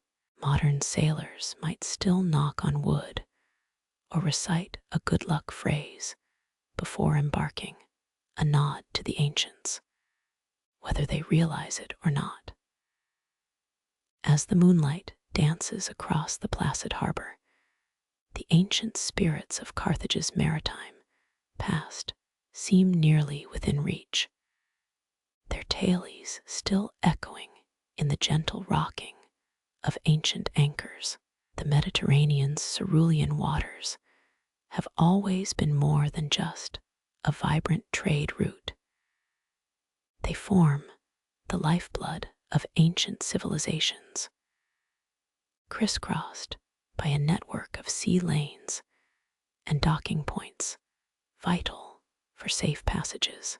As you imagine stepping onto those ancient docks, hear the cacophony of activity. Merchant shouts mingling with the clatter of carts, the slap of waves bouncing against hulls, and the occasional seagulls caught punctuating the air. Every day, these bustling harbors pulsed with the rhythm of commerce, each docking point a nexus where the fortunes of Carthaginian prosperity unfolded. Picture these lanes. They weren't merely pathways, but lifelines, where each meticulously planned route and docking strategy could mean the difference between a prosperous return or perilous misfortune. Historians often highlight how these sea lanes facilitated the movement of goods, such as textiles, wine, and precious metals. Each journey a gamble against the whims of Poseidon. One might imagine that some of these routes followed whimsical superstitions too. Some sailors may have veered just slightly off course to avoid an area where an ancient shipwreck lay. Its eerie remains warning modern mariners of potential underwater hazards and the restless spirits supposedly haunting them, who knew superstition could chart a course better than a compass.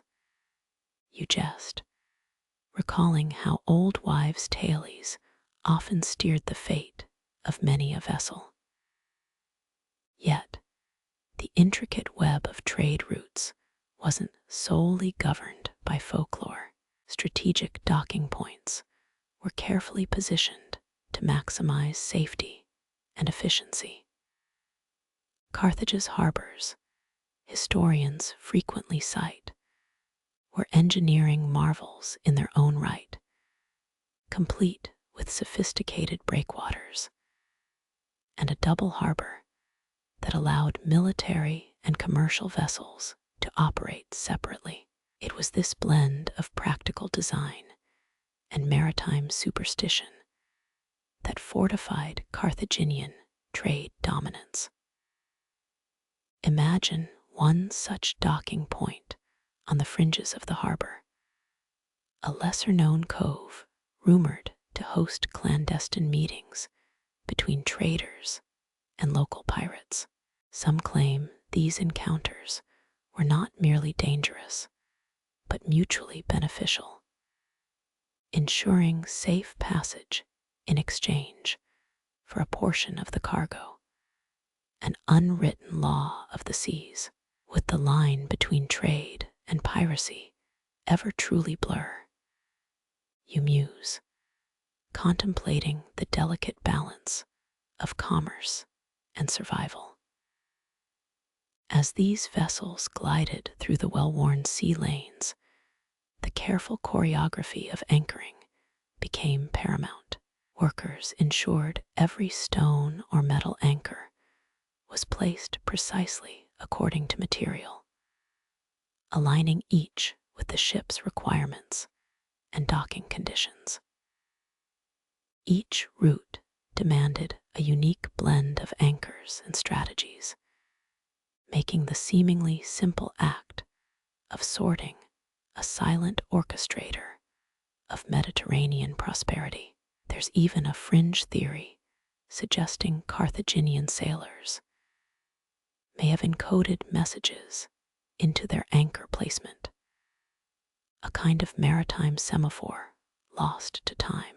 While most experts dismiss this notion, one can't help but wonder if under the glint of the Mediterranean sun, the anchors whispered more than just their weight in water? Could there be secrets anchored to these ancient depths? You ponder, letting the thought float like an anchor line drifting into the sea's embrace.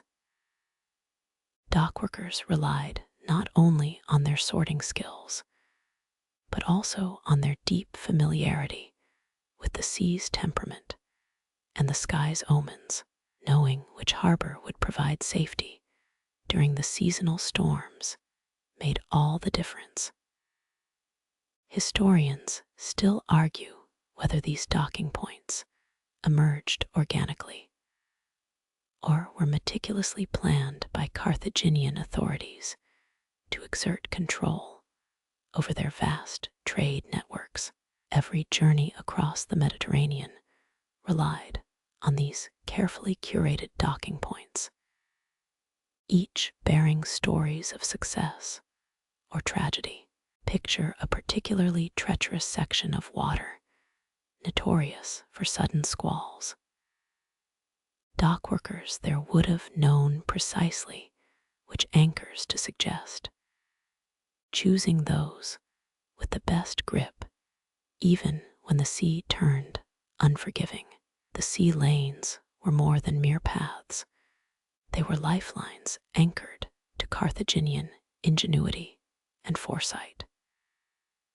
Today, modern sailors still navigate these ancient waters, perhaps unknowingly echoing the routines of Carthaginian forebears.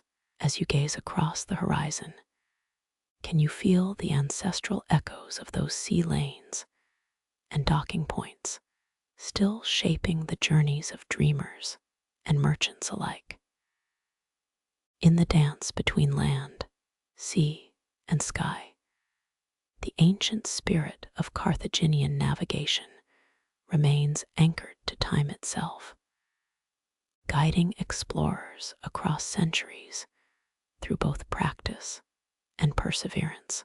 As you follow the echoes of history across the Mediterranean, you find yourself tracing the path of gradual technological advancements in ancient Carthaginian dock practices. Picture this: amid the sun-drenched harbors, there's a quiet but relentless pursuit of innovation happening. Even a busy dockworker, slinging anchors over their shoulder, might had a clever trick up their sleeve to make the job easier. Imagine a moment of revelation. After countless back-breaking hours sorting anchors of every size and weight, a dockworker discovers a more refined system. Perhaps it was a simple pulley system or a clever notch carved into the dock for better leverage. These enhancements may seem modest today, but in the vast, ancient port, such inventions were revolutionary. Even the most humble anchor, fashioned from materials like wood or stone, was subject to change as dockworkers adapted designs to fit evolving needs. They carefully analyzed how anchors would hold in different seabeds, the soft silts near the Nile versus the rough sands near Gibraltar. The perfect balance of weight, material, and design ensured not just safety, but efficiency too. And who knew anchors might have been the original smart devices of the ancient world? A little-known fringe theory argues that some Carthaginian anchors had tiny engravings, symbols, conveying crucial status updates about the ship or cargo. Skeptical historians often debate whether these markings ever existed, or if they were just sailor superstitions whispered about in the taverns. Could anchors have been an ancient form of communication after all? You wonder, half expecting an old anchor to reveal its secrets. Amid these subtle tweaks and technological musings, the ancient sailor's ingenuity was always at play. Over time, they designed anchors that could hold more firmly in various seabeds, reducing the risk of losing precious cargo to the unforgiving waves. Innovation was the cornerstone of Carthaginian maritime success, ensuring that every anchor drop wasn't just an act, but an art form refined by experience and necessity. Imagine that one of these dockworkers, after a particularly arduous day, might return home to share tales over a crude wooden table. They'd speak of the new pulley mechanism they devised, or the adjustments they tested during the off hours, each tale a testament to their commitment to improve. Their efforts, albeit unrecognized in grand histories, were the backbone of Carthage's maritime prowess, small tweaks that collectively forged a legacy. Historians still argue whether these incremental tweaks were made by lone inventors or a collaboration of dockworkers. But one thing's for certain: every change, no matter how small, contributed to the larger mosaic of Carthaginian trade excellence. Whether it was a simple stone anchor designed for deeper waters, or the meticulous choice of wood for lighter vessels, the relentless pursuit of improvement was the true silent hero of their bustling harbors. As you drift on the gentle hum of the Mediterranean, it's fascinating to note how much has evolved. Even as modern vessels take advantage of technology's strides, there's something poetic in knowing that many of these ancient practices still underpin even the most advanced docking strategies today. As you envision the old and the new blending into the seamless ocean horizon, you recognize that this dance between innovation and tradition isn't just ancient history. It's a testament to human endurance and adaptability. Carthaginian ports weren't just local endeavors. They were cosmopolitan melting pots, humming with a symphony of accents and goods. Picture the bustling docks where merchants from all corners of the known world converge. There's the Roman trader, recognizable by his sharply draped toga, negotiating a deal with a Berber trader, their conversation peppered with the distinct cadence of the African interior. Every sail brought not just wares, but whispers of strange lands and peculiar customs. The Greek trader perhaps unloads olive oil from amphorae, their clay vases scribed with runic letters foreign to Carthaginian eyes. Meanwhile, the Egyptian merchant with spices might recount tales of the olden pyramids, while a Phoenician trader, ever the diplomat, converses in a blend of dialects that's become a sort of dockworker pidgin. Experts think these polyglot traders might have influenced the anchor designs themselves. A Greek anchor's sturdiness could inspire a Carthaginian dockworker to adopt similar features in their stone anchors. You glimpse an oddity in the mix: an Assyrian anchor featuring curious carvings that might suggest a mix of utility and talisman, perhaps a quirky blend of practical engineering and regional superstition. Historians still argue whether these merchant-driven innovations shaped Carthaginian anchor designs or were mere passing fads. Nonetheless, the constant exchange of ideas was the heartbeat of the maritime world. Picture an anchor with an engraved symbol that resembles a serpent, perhaps a local deity's blessing carried over thousands of miles with the cargo.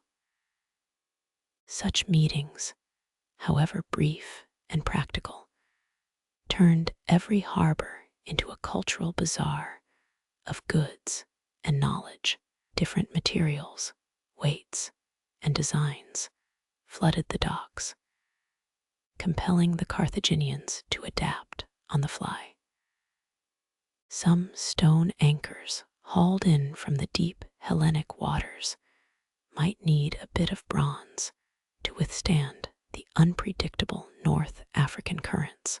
That Roman anchor over there, while heavy, might be too cumbersome for a swift Punic galley, forcing Carthage to maintain an almost encyclopedic understanding of foreign designs and materials.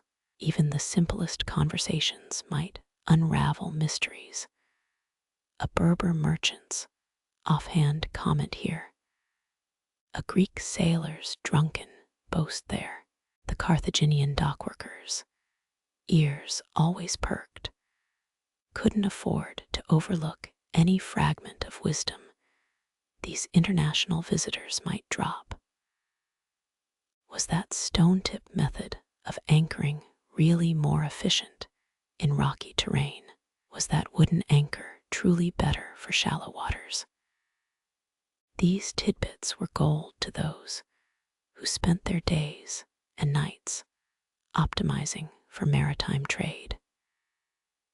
In a way, these cosmopolitan ports became the first global village long before the term existed. Even the dockworkers' workbenches displayed anchors etched with symbols and designs from distant lands, perhaps a testament to the constant negotiations. Both linguistic and engineering marvels traded hands and hearts. Each dockworker's decision, whether inspired by a Berber's lore or a Greek's tech savvy, was a pebble contributing to the intricate mosaic defining Carthaginian maritime excellence. This fusion of ideas and practices wasn't without its complications. Carthaginian dockworkers had to sort not just by material, but also by the unpredictable demands of their diverse clientele. That elaborate anchor system they'd perfected over generations now had to include variables from outside traditions. Think about it. Each different anchor brought a new set of challenges, and the dockworkers' adept sorting was crucial to maintaining Carthage's commercial prowess. As you drift through the ancient port spirit, envision these cosmopolitan trade hubs. Think about how the clinking of coins, bartering shouts, and crashing waves formed a soundtrack to the Mediterranean's first global economy. Carthaginian workers, masters of their sorting trade, navigated cultural waters just as skillfully as they handled the anchors they heaved. The exchange of materials wasn't all straightforward. Some anchors might have carried unexpected challenges. Historians still debate whether those mysterious inscriptions on an anchor sometimes served as navigational clues, perhaps a coded method for identifying safe and profitable trading routes. Imagine cracking such a code, realizing those seemingly simple carvings on a piece of stone held secrets to the ancient world's economic arteries. Cultural exchange even extended to minor quirks. Perhaps that Egyptian merchant's anchor featuring a hieroglyphic for good fortune held a lesson in both superstition and sturdiness. Historians debate whether these added weights truly anchored better because of their symbolic heft, or just provided mental comfort to superstitious sailors. Did that Roman anchor boast ornate carvings that detracted from its practicality? Or were the carvings merely aesthetic tributes? In these bustling docks, the diversity of anchors became more than just inventory. Each piece carried stories from realms as varied as the Mediterranean coastlines themselves. You'd hear faint accents threading through anchor clinks and wood knocks, and the sea-salted air would be ripe with whispers of Rome's grandeur or tales of the vast Sahara's edge. And who could forget the unexpected treasures tucked amid these international shipments?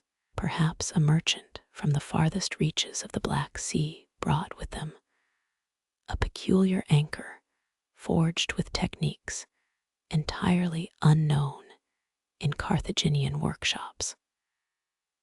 The dockworkers, forever curious, would crowd around to ponder such wonders, integrating new wisdom into their established systems.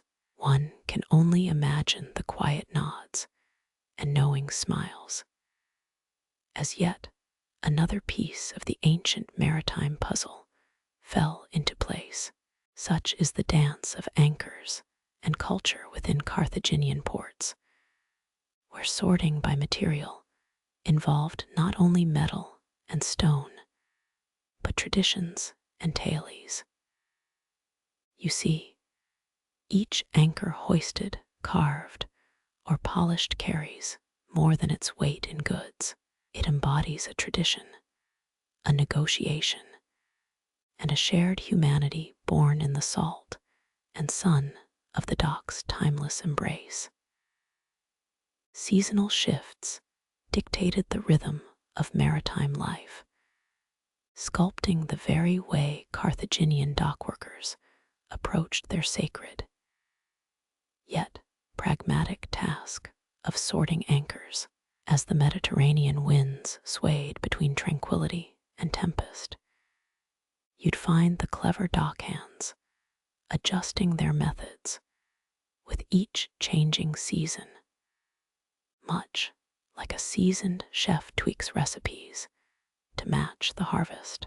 Winter's rough seas called for anchors made from heavier, more resilient stone to grip the seabed firmly, while summer's calmer waters might favor the lighter flexibility of bronze.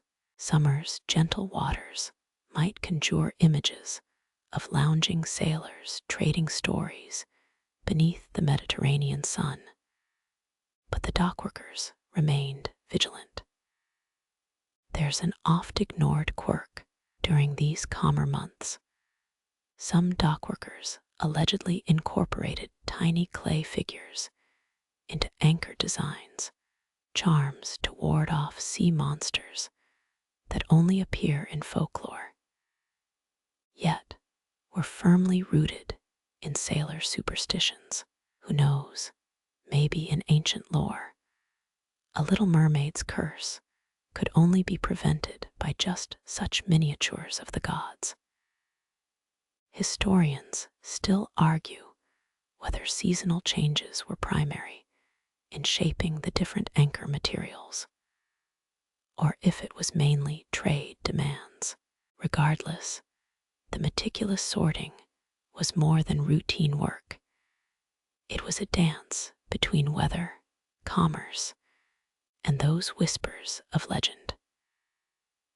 Remember those bustling Berber merchants with their camel-borne wares when autumn storms rolled in. Those very same Berbers might recount the stormy tales of the olden Atlantic winds as they waited for anchors sturdy enough to withstand such unpredictable forces. Dockworkers had almost telepathic understanding with these sea stories, always preparing anchors with an extra bit of heft. Imagine you're standing in the midst of those docks as the first whispers of winter creep through the salty air. Workers haul in great stone anchors, their muscles flexing against the chill, each rock-solid piece representing centuries of collective wisdom. Those ancient Carthaginians didn't always write their histories in scrolls. Some stories were etched right onto these anchors, hidden in plain sight. In warmer months, when the sea was as placid as a sleeping lion, bronze anchors took center stage, their gleaming surfaces catching the sun just like a polished coin might. But here's a riddle. Did more sailors opt for bronze not just for its flexibility or lighter weight, but perhaps because they believed bronze attracted good fortune? There's certainly no shortage of ancient superstitions about metals and luck.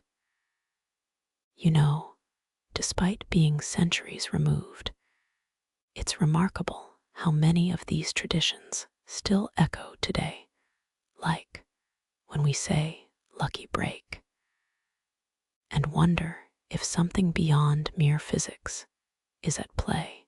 The interplay between practical choice and whimsical belief formed a unique tapestry of maritime lore, and no anchor ever rested untouched by both these threads.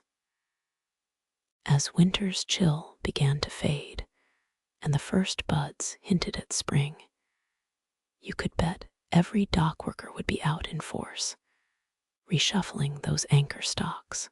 In the spring, when trade picked back up, the dock became a chessboard of strategies, balancing material types across the various ships preparing to set sail. Carthaginian dockworkers didn't rely solely on human memory. They had entire systems of symbols and markings to predict and recall past seasonal demands. Historians still decode these ancient marks, pondering whether some obscure scratch on a stone anchor was a weather prediction guide or a cryptic message to another worker. So you stand there, amidst all these anchors, each one carved with its own story of seas rough and calm, of seasons that shifted expectations and methods. These anchors were the heart of Carthaginian trade, ensuring a ship's stability as surely as the workers on the docks, who relied on centuries of collective maritime wisdom passed through every heave and clink.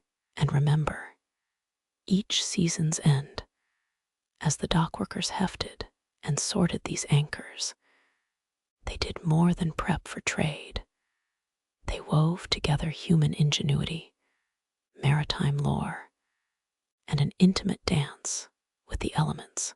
Each anchor was ready, waiting for the season's call, embodying both human skill and a nod to the spirits of those endless, unpredictable waters.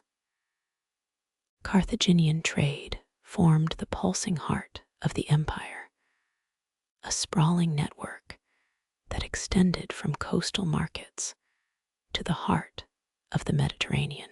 At its beating core lay the docks, bustling, oil-slicked arteries through which flowed the lifeblood of commerce. Here, meticulous attention to anchor logistics was no mere preference, but a necessity that kept the whole engine running efficiently. You'd find yourself standing amid the orchestrated chaos, workers shuffling between towering piles of stone and bronze anchors, each with their unique characteristics tailored for different needs. Historians still argue whether it was the sheer volume of goods traded or the precision in sorting materials that chiefly propelled Carthaginian dominance. But let's just say both played their parts in the symphony of success. Some intriguing, less told tales exist about these docks. Take the legend of the anchor charmer, a skilled worker rumored to possess the uncanny ability to predict the arrival of trade ships by nothing more than the sound of the wind and the position of the birds. While such a story might straddle the line between myth and reality, it embodies the deep connection dockworkers had with their environment.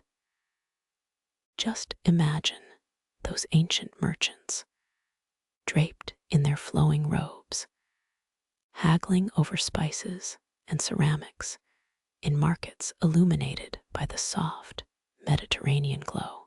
Each transaction, no matter how insignificant, depended on reliable docking facilitated by carefully sorted, strategically chosen anchors.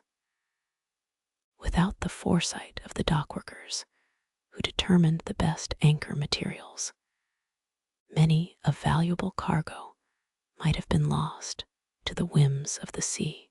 You've undoubtedly heard about the might of the Carthaginian Empire, ruling its corners with ruthless efficiency. But it's often overlooked how crucial every cog, every pebble in this machine was to their success. Remember those tiny clay figures, sometimes hidden within anchor designs. Whether they were meant to ward off sea monsters or appease the gods, they symbolized how ancient superstitions could influence even the most practical aspects of trade. Each season, each new fleet arriving to deliver goods from distant lands was a test of this intricate system. The dockworkers didn't just manage metal and stone, they maneuvered the delicate balance between commerce, weather patterns, and even the tide's moods. Efficient as any modern port today, these ancient docks mastered material selection to a finesse that fueled an empire's ambitions. You can almost hear the cacophony of commands and clattering of anchors being sorted right as a new trading ship comes into view, its sails billowing with potential profits and exotic tailies. It wasn't just about dropping an anchor into the sea. The right anchor could mean the difference between a successful docking and delays that could unravel entire trading routes. This was a delicate dance of strategy and foresight, each worker's task echoing through the empire. It wasn't only the merchants bringing in rare silks and spices. It was also the workers who read the harbor's rhythm, aligning materials and manpower in perfect harmony with the sea's temper. Some have suggested the Carthaginians had trade secrets that remain hidden today, a theory fueled by accounts that describe a remarkably cohesive approach across different ports. Whether it was a standardized communication system among workers or a master planner overseeing it all, the efficiency here played a role in making Carthage a formidable empire on multiple fronts. Picture yourself gazing across the harbor as a trade fleet begins to unload. Each item brought in olive oil, gold, pottery, tells a story of journeys begun, alliances forged, and risks taken. Efficient anchor logistics underpinned this elaborate trade, ensuring that Carthaginian ships remained steadfast no matter the circumstances, maintaining the empire's formidable economic edge. In truth, the dockworkers were unsung heroes of a vast economic machine. Each anchor they handled echoed through the empire, bolstering commerce that reached the far corners of known civilization. The legacy of those ancient docks might fade from memory, but their influence cast ripples that spread far beyond Carthage's borders, affecting trade practices for ages to come. So here you stand, where the clamor of activity never ceased, among anchors carved by hands long gone, symbols etched into every surface. Each anchor wasn't just a tool, it was a testament to the symbiotic relationship between the sea, the trade, and human innovation. The Carthaginians crafted an economic engine that not only thrived, but turned the tide of history, one anchor at a time. Trade rivalries surged like the ocean tides, their ebb and flow shaping Carthage's docks. You're amid this relentless drive for dominance, where even the anchors become pieces on the competitive battlefield. One port's edge over another often came down to how seamlessly they managed those towering piles of anchors. Remember, the docks were more than just hubs of commerce. They were arenas where competing city-states vied for naval superiority. Historians still argue whether the Romans or the Greeks first mastered anchor sorting, but it's clear efficiency was an edge Carthage leveraged masterfully. Even the smallest delay in securing a ship could tip the scales against rival trades. Take the curious tale of the anchored wager. Legend says an audacious Carthaginian merchant once bet a rival he could have his entire fleet anchored before the sun dipped below the horizon. His dockworkers were so finely tuned they'd accomplish precise sorting, choosing the exact right bronze or stone anchor under tremendous pressure. Whether that gamble was purely myth or a snippet of reality, it highlights the razor-thin margins that differentiated success from ruin. You've probably heard of the storied Roman fleet, but let's remember that Carthage was no slouch either. Experts think Carthaginian dockworkers employed a rudimentary signal system, whistles, and hand gestures, not unlike modern air traffic control. This isn't just theory. A recent find revealed carved clay whistles unearthed near ancient docks, sparking heated debates among historians. Historians still argue whether these whistles were actually communication tools or ceremonial trinkets. Regardless, their presence alone emphasizes how the smallest advances in logistics could outpace competitors. Imagine, then, the scene. A rival ship pulling alongside, only to see the precise, synchronized dance of perfectly sorted materials and meticulously placed anchors, securing profits swiftly, an intimidating display of well-oiled efficiency. Some fringe researchers even suggest that Carthaginian dockworkers had an anchor code, a series of knots and symbols etched into the wood. This method, they argue, could quickly convey complex messages which anchor how many and where, while the majority treat this as speculative embellishment.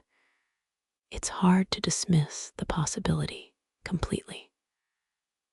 Carthage's docks were chessboards, and the players understood that the right anchor, sorted at the right moment, could checkmate a rival.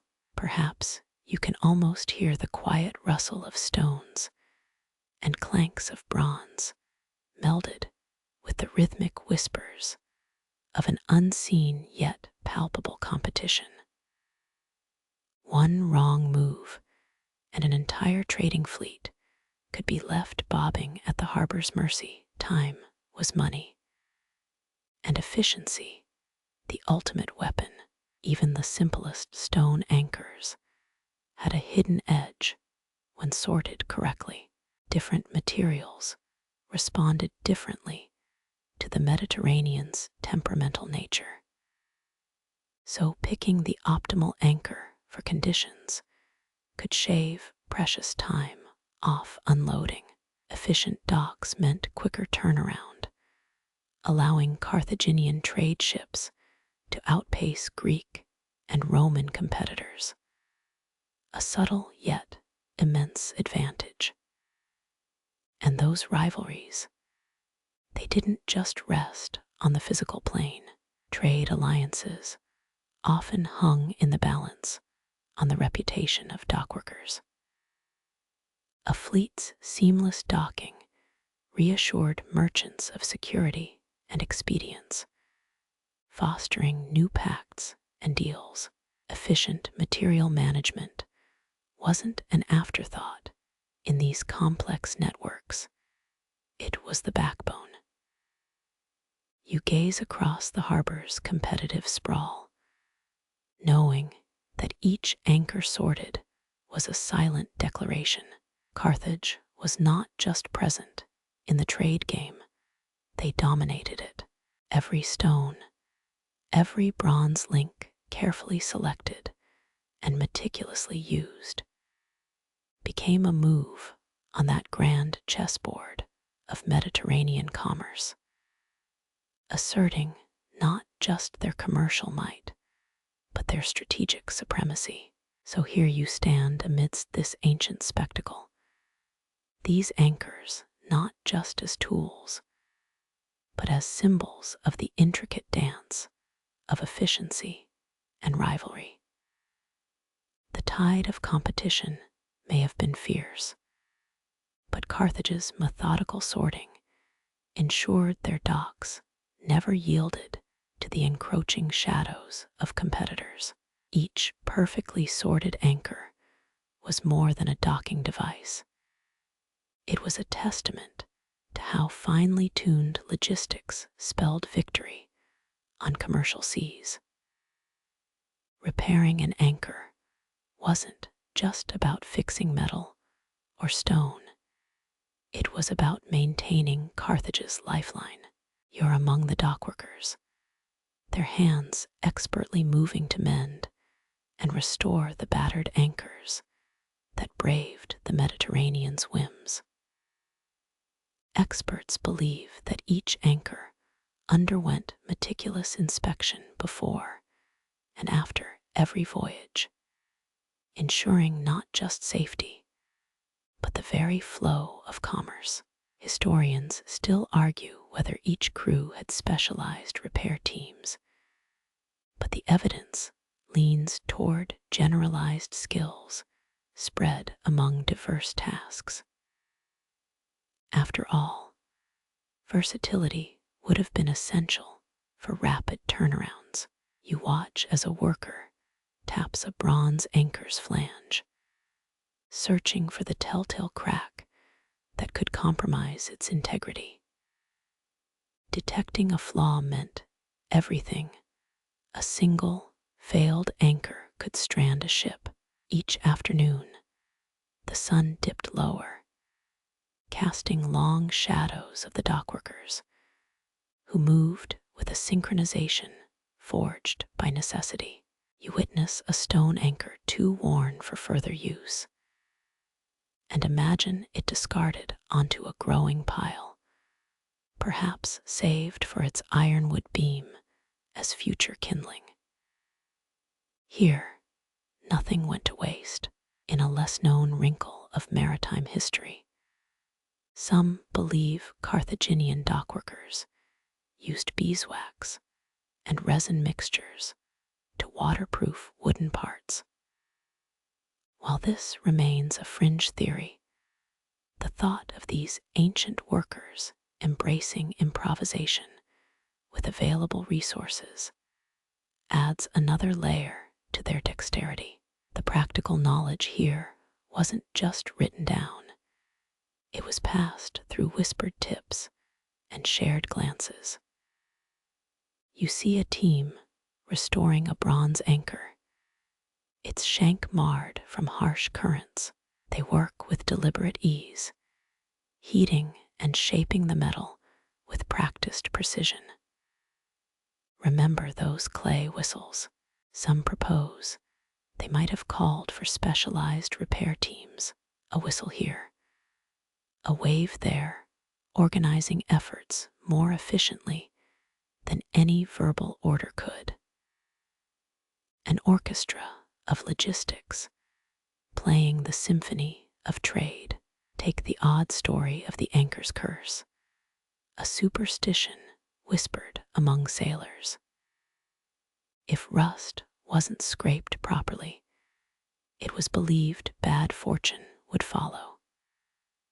A quirky tale steeped in sailor paranoia, but perhaps rooted in keen observations about metal integrity. Corrosion wasn't just an aesthetic flaw, it was a harbinger of failure. As you glance across the docks, you spot workers dipping anchors in protective oils to stave off corrosion.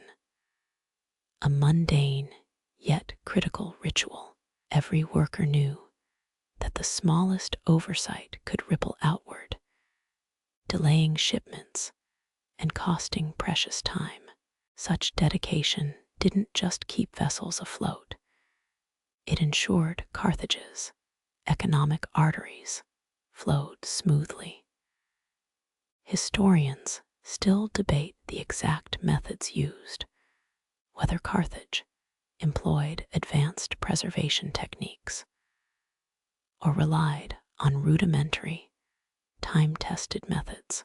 Each theory weaves a story, enriching the tapestry of these dockworkers' dedication. You stand among them, feeling the pulse of a culture where even the lowliest repair task carried immense weight. The dockworkers' routines embodied a quiet resilience. Each mended anchor stood against the test of time and tide, just as their city resisted the encroachments of rivals. Repairing anchors wasn't merely a duty, it was an art and a necessary defense against economic peril. Each piece of metal and stone restored was another shield in the arsenal of Carthage's enduring trade dominance. And yet, for all the meticulousness, these workers lived with an inherent tension. The same waters that carried fortunes could wreck them in an instant. Efficient repairs were a buffer against the unknown, a testament to ingenuity honed by necessity. Each flawless repair was an echo of their collective wisdom, a skill passed through countless hands.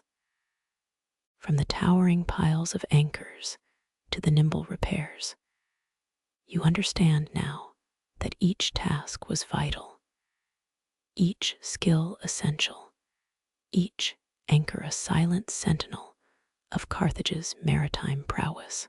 As the sun dipped below the horizon, you find a quiet pride in this scene of relentless devotion, ever vigilant, ever enduring. You're there at dusk, feeling both the weight of repaired anchors and the collective ingenuity that crafted such remarkable systems. Carthaginian dockworkers weren't just masters of repair, they were pioneers of optimization. Imagine a bustling port where speed and efficiency reigned supreme. Time was money, and in an empire fueled by commerce, even minutes mattered. Amidst the clang of tools, a revolution unfolded. Incremental improvements turned into systemized innovations. Experts think Carthaginians might have employed early versions of our humble barcode, using color-coded clay tags on anchors. Not just for show, these tags sorted anchors not by mere material, but by usage history, weight, and even the ship they belonged to. You wonder about the worker who came up with that. Did they just save Carthage 7 days' worth of docking delays per moon cycle? Historians still argue whether it was a lone genius or collective brilliance, but the impact is clear. This wasn't a one-off fix. They'd established a standardized marking system that transcended individual workers, ensuring knowledge transfer across generations. Picture an anchor just hauled out of the briny depths, encrusted with the Mediterranean's legacy. A worker's fingers trace the clay tags, each mark whispered secrets of past voyages, and the anchor's proven reliability. Suddenly loading, what was once a chaotic pile became a choreographed dance, anticipating each need like a well-orchestrated performance.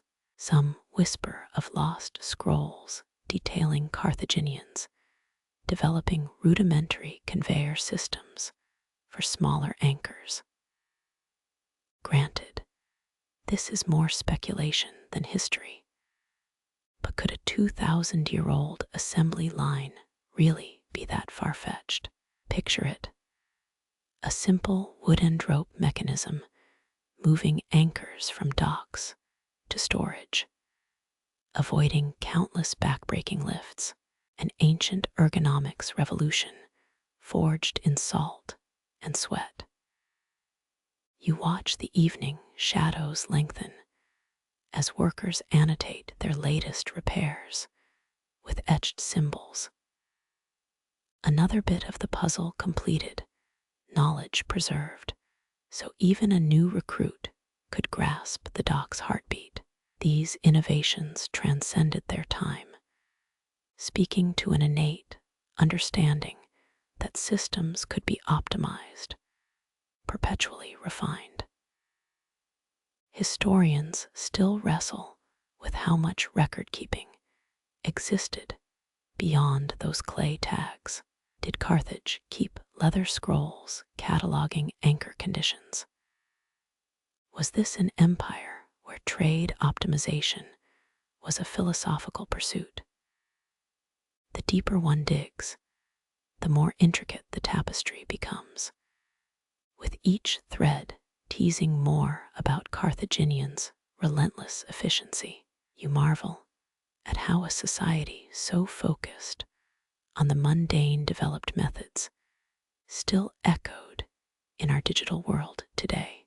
Their clay markers bear the legacy of relational data mapping, organizing information for quick access navigation. An anchor in the harbor was more than metal. It was a node in a vast network where precision met practicality. As you shift through the layers of history, the whispers of dockworkers blend with laughter in nearby tavernas, merchants already clinking glasses to another profitable voyage. Remember those clay tags. Now you spot clay tokens serving different sections.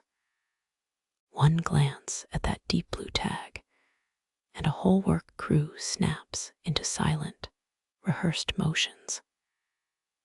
Even amid casual banter, efficiency remained the unspoken rule of the docks. You find yourself pondering a strange Carthaginian folktale, the singing anchors. While many laugh off the notion, ancient records hint at anchor chains clinking in a particular wind direction, producing a distinctive resonance. This quirky detail may have influenced the creation of those acoustic markers used within sorting systems, using sound to expedite identifications. The harmony of commerce.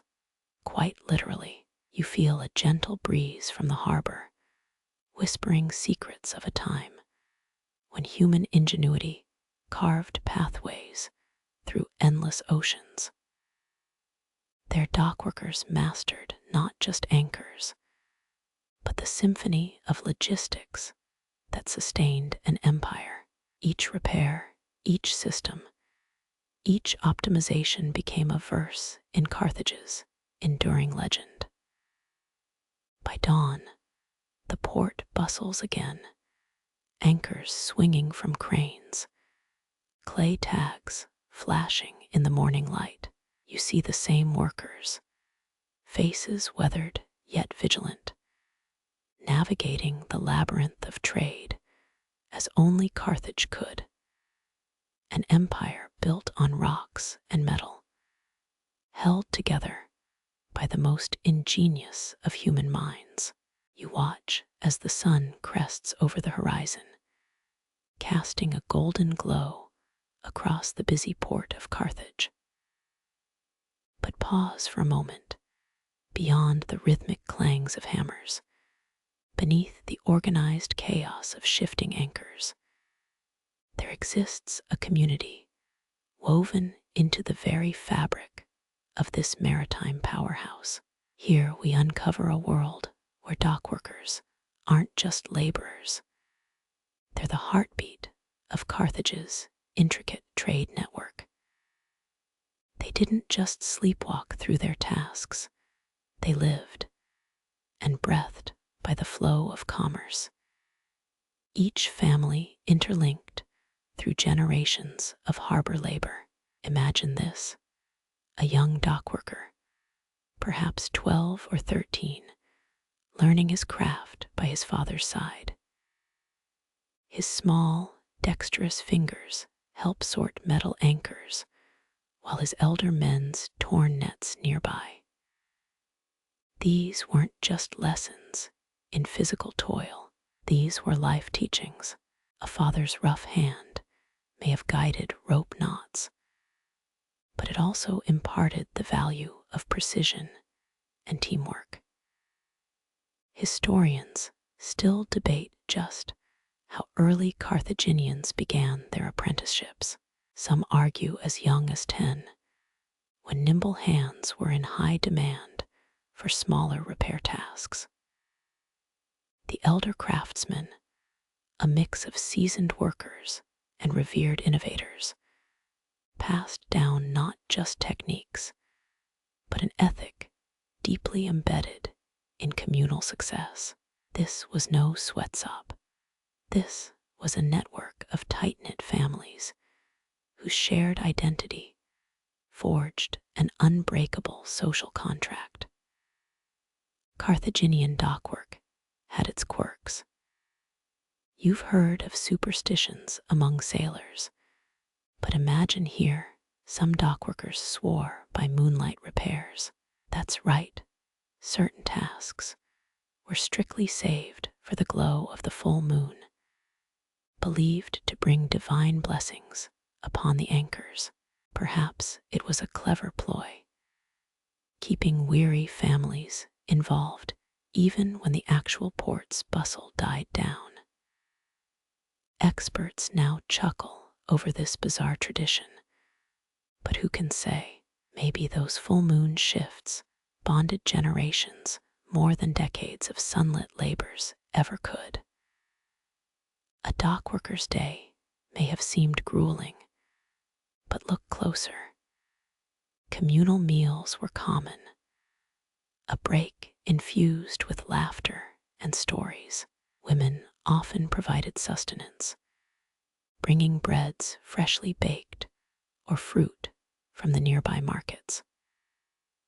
Dockworkers shared not just sweat, these families shared laughter amidst the toil, fostering bonds resilient enough to outlive even the empire itself. You wonder how they balanced such demanding work with personal lives.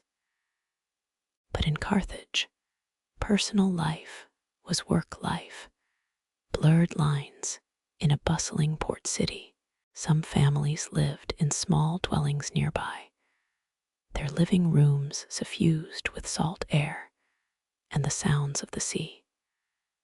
Imagine waking at dawn to the rhythmic thrum of pulley systems. Anchors didn't just connect ships to harbors, they anchored these families to their livelihood. Historians still argue whether a worker's loyalty was solely to Carthage or primarily to these local kin networks. Evidence shows communal feasts after successful trade voyages, suggesting the family unit wasn't an afterthought, but a cornerstone of their societal structure. In times of economic pressure, it was these familial units that flexed and adapted, sharing resources even when the port itself seemed strained. You can almost hear the morning symphony now, the clinking of metal anchors, laughter between dockhands as they haul a particularly stubborn load, whispers among young apprentices listening for nuggets of wisdom from their elders. Carthaginian ports weren't monolithic, they were kaleidoscopes of life, overlapping stories echoing through Mediterranean nights. And consider right now, in the quiet moments before the port reignites, how did those workers find solace after a night shift? They retreated to tavernas, just a stone's throw from the docks, not just drinking dens, but centers of culture. A dockworker might spin a yarn about the legendary singing anchors, while another sketched clay tag patterns on a dusty table. Innovation birthed through camaraderie. Even the most rugged among them had their softer sides.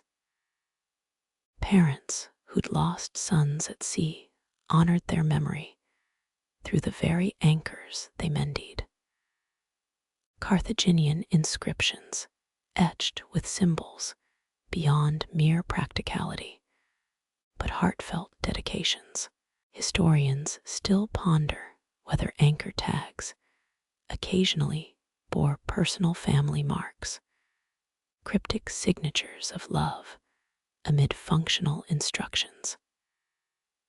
This was an empire built not just by workers, but by working families. Anchors weren't just hauled and tagged, they were threads in a complex quilt of life, labor, and legacy. And in those moments of sunrise stretching through the harbor's arch, these dockworkers found unity, purpose, and an identity far deeper than the Mediterranean waves lapping at their shores. Understand now, each anchor, each tag, each repair not only served the empire's commercial might, but carried with it the weight of personal and familial legacy. In this world where every action rippled through generations, the harbor's heartbeat was, ultimately, human. Workers not just surviving, but thriving amidst a choreography of commerce they themselves created.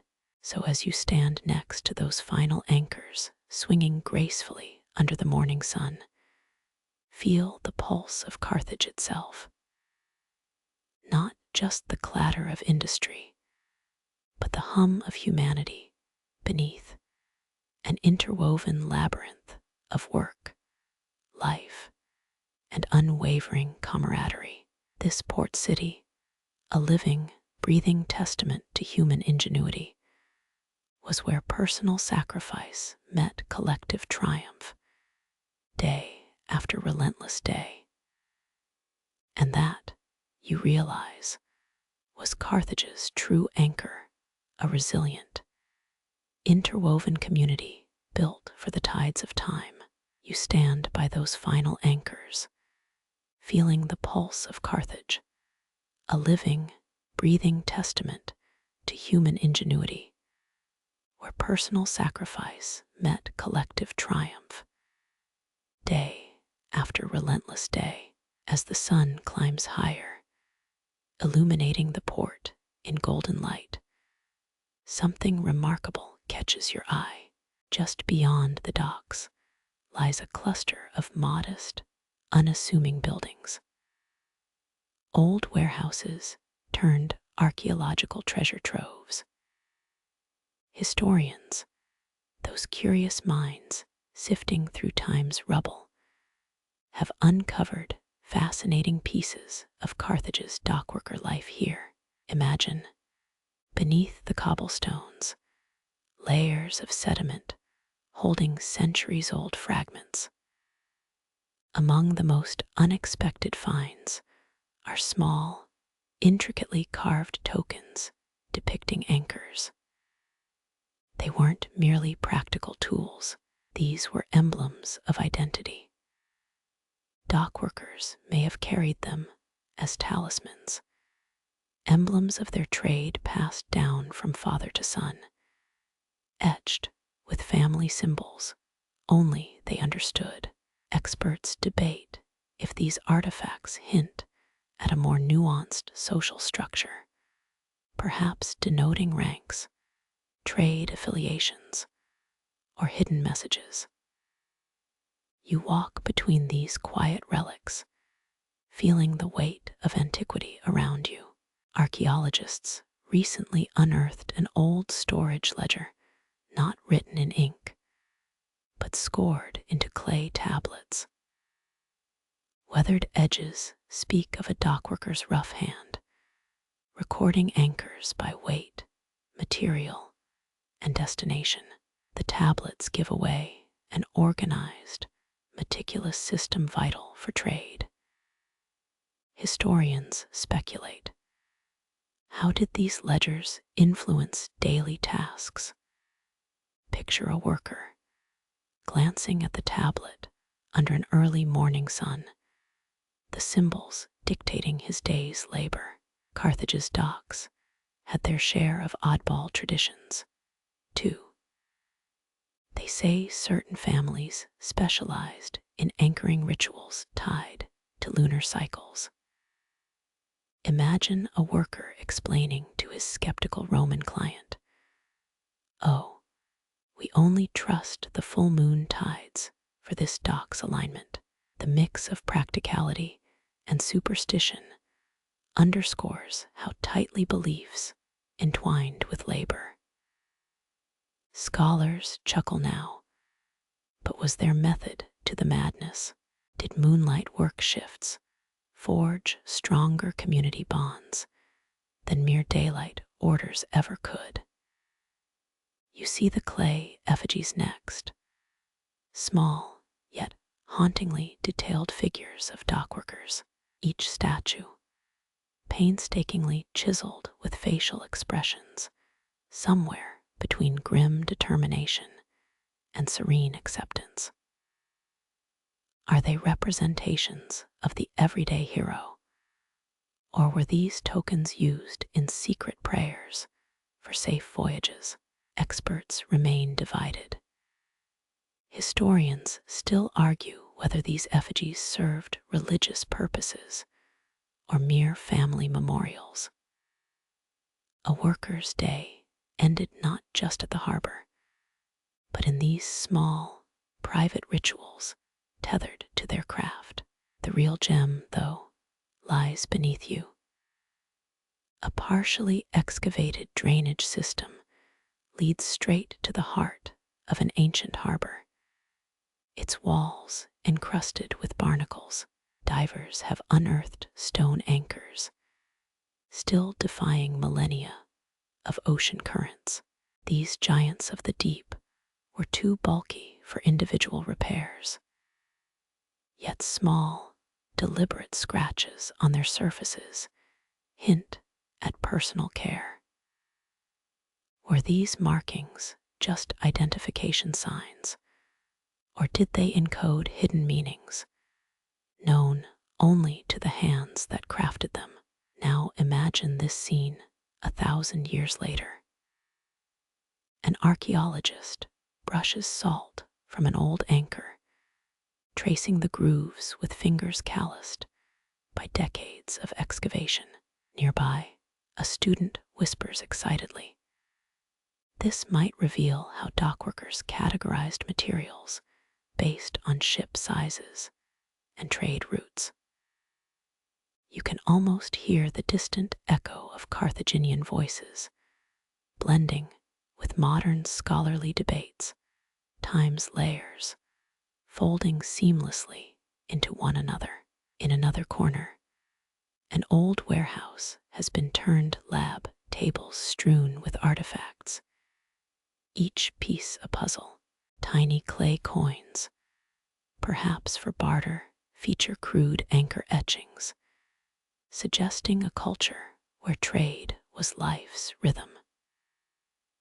Elsewhere, fragments of amphora and rope fibers woven into intricate designs remind you of the community's intricate skill. Historians, eyes sparkling at every new find, still argue whether these discoveries reflect a society driven solely by commerce or a more complex social tapestry where trade symbolized not just goods, but identity and heritage. But let's not forget the more amusing finds. Among potsherds and stone weights, a small, corroded whistle, believed to have been used to signal shifts or coordinate tasks. Imagine dock supervisors' exasperation trying to rally workers in chaotic, bustling noon hours. The whistle lost amidst the cacophony. An expert chuckled. Picture it, a frantic worker blowing into a cracked reed, hoping to be heard above the din. As you step back from these relics, let's take in the panoramic view of history. What do these artifacts tell us about the Carthaginian dockworkers? Their lives weren't merely mechanical routines, but a balance between work, family, and community. Each anchor sorted, each ledger noted, formed a meticulous dance between necessity and legacy. Historians may argue over the fine details, but the essence remains clear. The harbor of Carthage wasn't built by isolation, but by interwoven lives dedicated to a common cause. So, as the echo of dockworker chants blends with the whispers of modern scholars, one question remains. What are these artifacts, if not the whispers of Carthage itself? Each relic a testament to human resilience across ages. In this archaeological tapestry, each anchor, token, and whistle adds to a collective hum, a city living not just in history books, but in every fragment etched by time. Yet beyond Carthage's sun-bleached docks and dusty warehouses lies a broader world, a realm of ancient parallels stretching across continents and seas.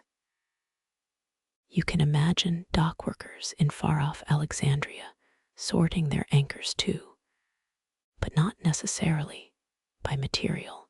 Picture the scenes. Greek merchants arguing that the dense wood anchors from the old pine forests were superior for their trade routes, while Roman engineers stubbornly insisted on their beloved cast lead, known for its deep-water grip. Historians still argue whether these practices crossed paths through mutual trade or existed in parallel, shaping coastal cities with silent, anchor-fueled diplomacy. Wandering west, you'd find the shipyards of ancient Rome. There, the engineers devised a peculiar system anchors with tiny, intricate carvings on the flukes. Some say these served as rudimentary anti-theft measures, identifying ownership like modern branding. The local superstition claimed the carvings appeased Poseidon's moodiness, ensuring calm seas.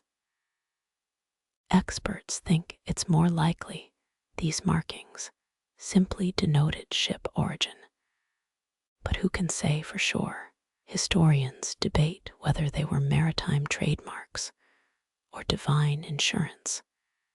Notes one paper, tracing the complex interweaving of practicality and belief.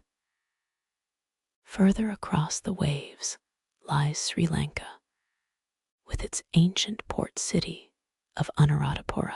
Fishermen there used massive stone anchors, yet no metal ones have ever been found with shipwrecks from that era. Did this signal a divergence in technology? Or was there a deliberate choice by the region to avoid metal due to its scarcity? Theories abound that the islanders specialized solely in lighter, ocean-resistant wooden anchors, creating a system reliant on natural resources. Did Sri Lankan dockworkers spur an entirely separate maritime engineering path? Scholars wonder, peering into artifacts across oceans. Step north to Brittany, on the rugged French coast. Now here's a twist. Records imply Celtic dockworkers had a peculiar obsession with anchor symmetry, going so far as to match paired anchors weights down to mere fractions. One speculation suggests this wasn't just about balance, but a belief in maintaining equilibrium between ships and sea spirits. Experts jest whether this practice simply came from an overzealous dockmaster, but there's still humor in imagining an ancient worker agonizing over unequal anchor weights, a maritime yin and yang thousands of years in the making. Each port, each civilization, anchor sorting wasn't merely engineering, it was cultural fingerprint.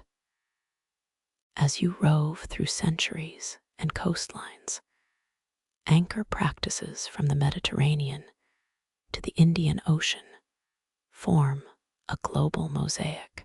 The Nubian ports of ancient Meroe favored smaller, easily manageable anchors, ideal for the fast-moving Nile trade. Meanwhile, on the opposite shore, Phoenician merchant fleets needed anchors large and sturdy enough to weather the rough seas of the Atlantic swells. Historians still argue whether Phoenician docking techniques inspired broader Mediterranean practices as debates continue among the scholars. Let's not overlook the whimsical speculations, like the so-called sun anchors of Easter Island, a theory suggesting these massive stone boulders near coastal settlements doubled as maritime anchors tied to sun alignment practices. Whether fact or fancy, it's delightful to ponder ancient dockworkers squinting at celestial patterns, each anchor haul syncing with solar festivals. Experts chuckle, but isn't that the beauty of history? Each artifact a tale spun from the tapestry of time. Finally, as you step back from these global anchors, a realization dawns. The quiet workers of Carthage were threads in a vast human weave. You see their toils on the docks, shared language with dockworkers halfway around the world. Sorting practices that began as practicalities evolved into cultural artifacts in harbors from Alexandria to Maritime. Each anchor hauled was a shared nod, a silent understanding among civilizations separated by more than miles, tied through trade and necessity. The echoes of these maritime practices still resonate, a testament to our shared history beneath the waves, connecting ports across ancient maps. And so, as the sun sets over Carthage, illuminating paths taken by countless traders, the question isn't just about anchors, but about human resilience. How did the methodical sorting and categorizing along these bustling docks become echoes of ancient ingenuity across time and tide? Human stories are etched just like those anchors beneath the waves. Historians can debate the details, but the essence is undeniable: an interconnected world, shaped by the simple yet profound act of securing ships to the ever-tempestuous sea. And so, as the sun sets over Carthage, illuminating paths taken by countless traders, the question isn't just about anchors, but about human resilience. How did the methodical sorting and categorizing along these bustling docks become echoes of ancient ingenuity across time and tide? Human stories are etched just like those anchors beneath the waves. You find yourself wandering modern ports, Los Angeles, Rotterdam, Shanghai, where the ghosts of ancient dockworkers still linger. It's amazing how much has changed. Cranes towering like metallic giraffes, containers stacked like oversized building blocks, but there's an essence, an echo, that remains unchanged. Those dockworkers in Carthage sorted their anchors by material, not realizing they were laying down principles that modern logistics still follow today. Funny to think how much time we spend optimizing systems, only to find the ancients beat us to it. Take Rotterdam, for instance. The port's container sorting systems are marvels of modern engineering, robots whizzing by, sensors beeping, and algorithms calculating. It's all quite futuristic. Yet, when you dig a bit deeper, the principles remain startlingly similar to ancient methods. Sorting by size, material, destination. Historians still argue whether modern automation simply digitalized ancient wisdom, rather than inventing it anew. Rotterdam's cranes aren't just lifting containers, they're the mechanical descendants of those Carthaginian workers. Even the quirky quirks persist. Singapore's port has an obsession with color coding literally everything. Cranes, containers, vehicles, each is painted in specific hues denoting categories. Some might argue it's for efficiency, but there's an undeniable whimsicality to it.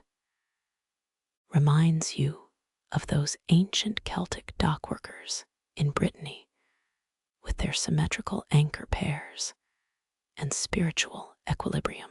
Today's color codes might just be a modern-day nod to ancient superstitions, cleverly masked as efficiency.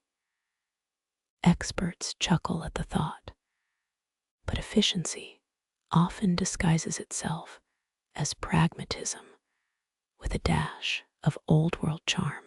Let's not forget a little-known fact about China's Qingdao port. Their sorting system hinges on ancient compass directions combined with modern GPS. When the sun rises over the Yellow Sea, aligning perfectly with their loading docks, you can almost hear the whispers of ancient traders guiding the process. Did the compass-aligned sorting methods used by Chinese merchants during the Tang dynasty inspire such innovations?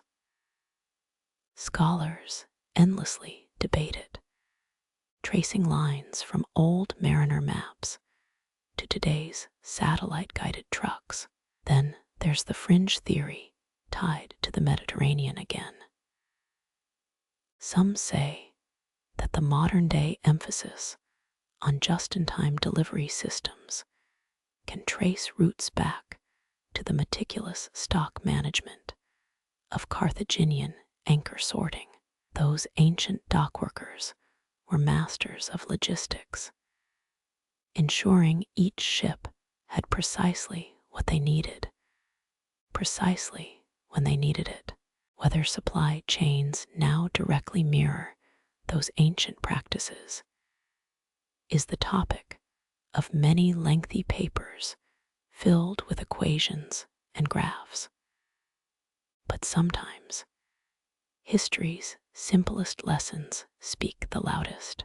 You might stroll through a bustling port and spot a modern anomaly, workers in Lowe's Angels meticulously balancing container weights on scales.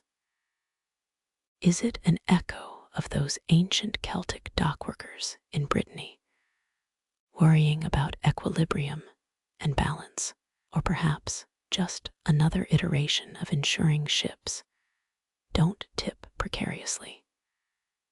Historians still argue whether what we see in LA today could be traced back to a maritime cultural osmosis from millennia ago, whispering across waves and winds.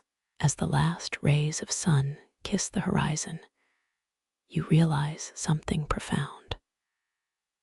Those Carthaginian dockworkers, sorting patiently, weren't just keeping trade flowing. They were writing history's first logistics manual, and in ports around the world today, that manual is still very much in use, translated into modern terms, but echoing with ancient wisdom.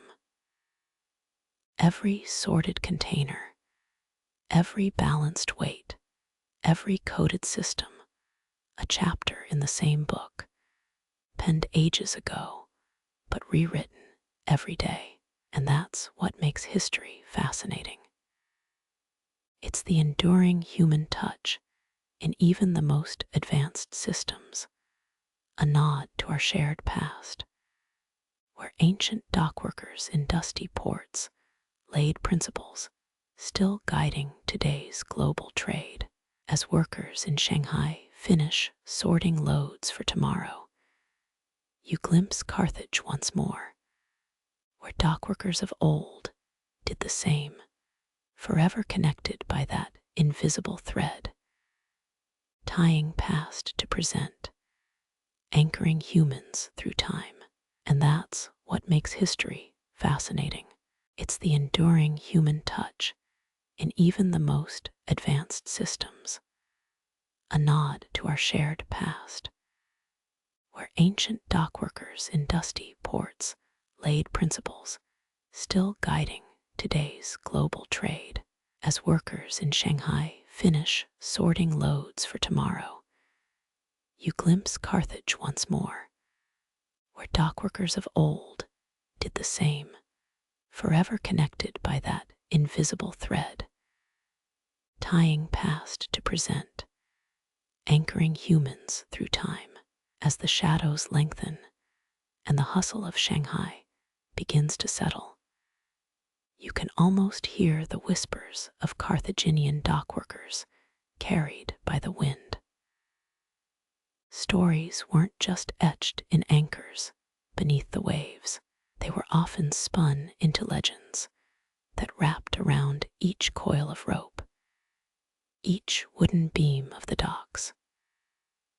Imagine the most seasoned dockworkers gathering around the evening fires in Carthage, their voices, worn smooth by salt and sea, would mix with the crackle of the flames, telling tales not just of voyages, but of anchors with history. Some spoke of anchors forged from meteorites, unyielding and mystical, while such anchors remain in the realms of possibility rather than proof.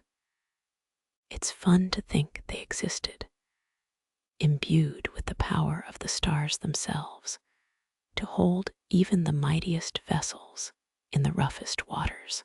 The ancients didn't just rely on myths to pass down knowledge. Much like the anchor sorting techniques, their stories wove wisdom into the fabric of maritime life. Tales of the sea nymphs of Carthage, celestial beings said to guide lost sailors back to familiar ports, kept the dockworkers' spirits high during stormy nights. Historians still argue whether these sea nymphs were real, benevolent spirits, or simply the sailors' way of personifying the guiding principles of the stars. Yet, one cannot help but wonder about those stories, told night after night, if they too held ships steady and workers secure. Let's not forget the peculiar saga of the weeping anchor.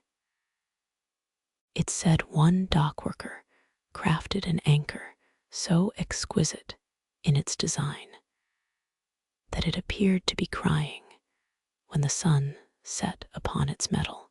The craftsmanship created an optical illusion, but legends claimed it was filled with the tears of lost sailors, guardians of those who never made it to port. Whether it was fact or folklore, it left an indelible mark on the dockworkers' minds, binding them with tales that were half lesson, half lullaby. Every dock had its own tales, passed on with the same care as ancient anchor sorting systems. Picture the bustling port of Alexandria, where workers swapped stories alongside goods from Rome, Persia, and India.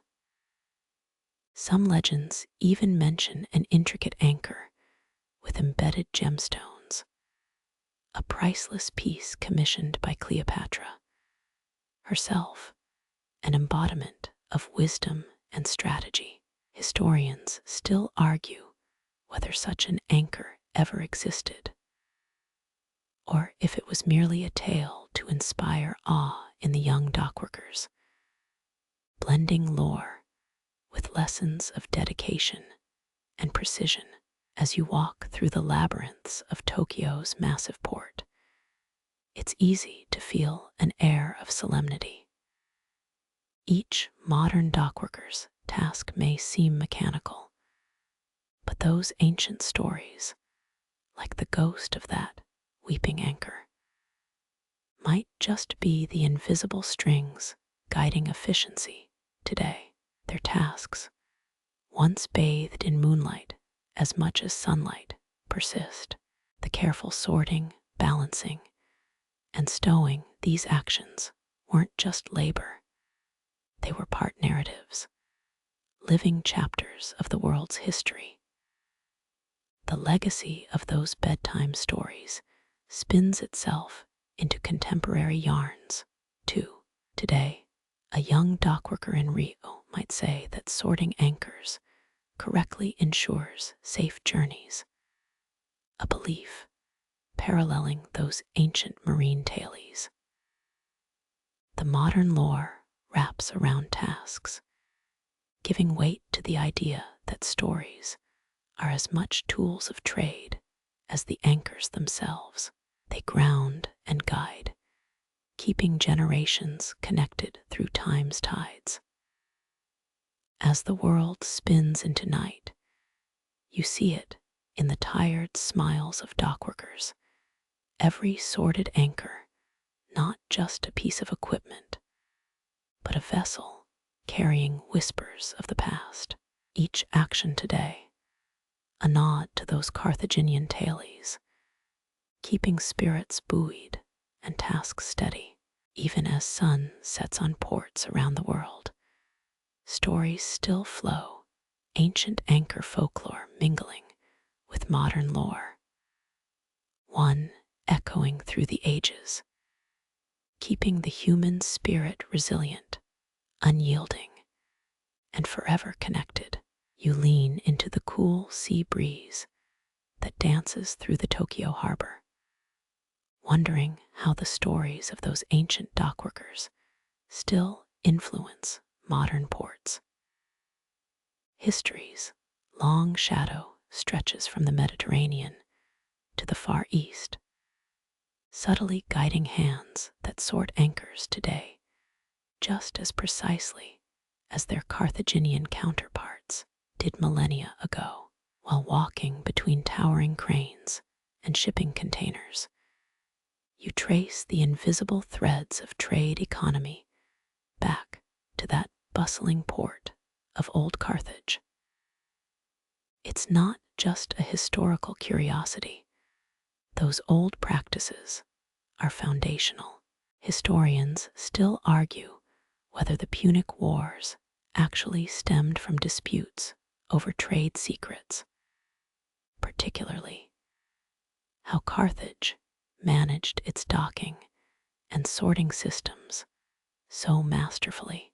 Some say that even the loss of their meticulously organized ports contributed to Rome's ascendancy. Here, between stacks of metal coils and ropes, it's harder to believe that ancient efficiencies could ripple through centuries. Yet here you are, as workers finish stowing the last of the shipment.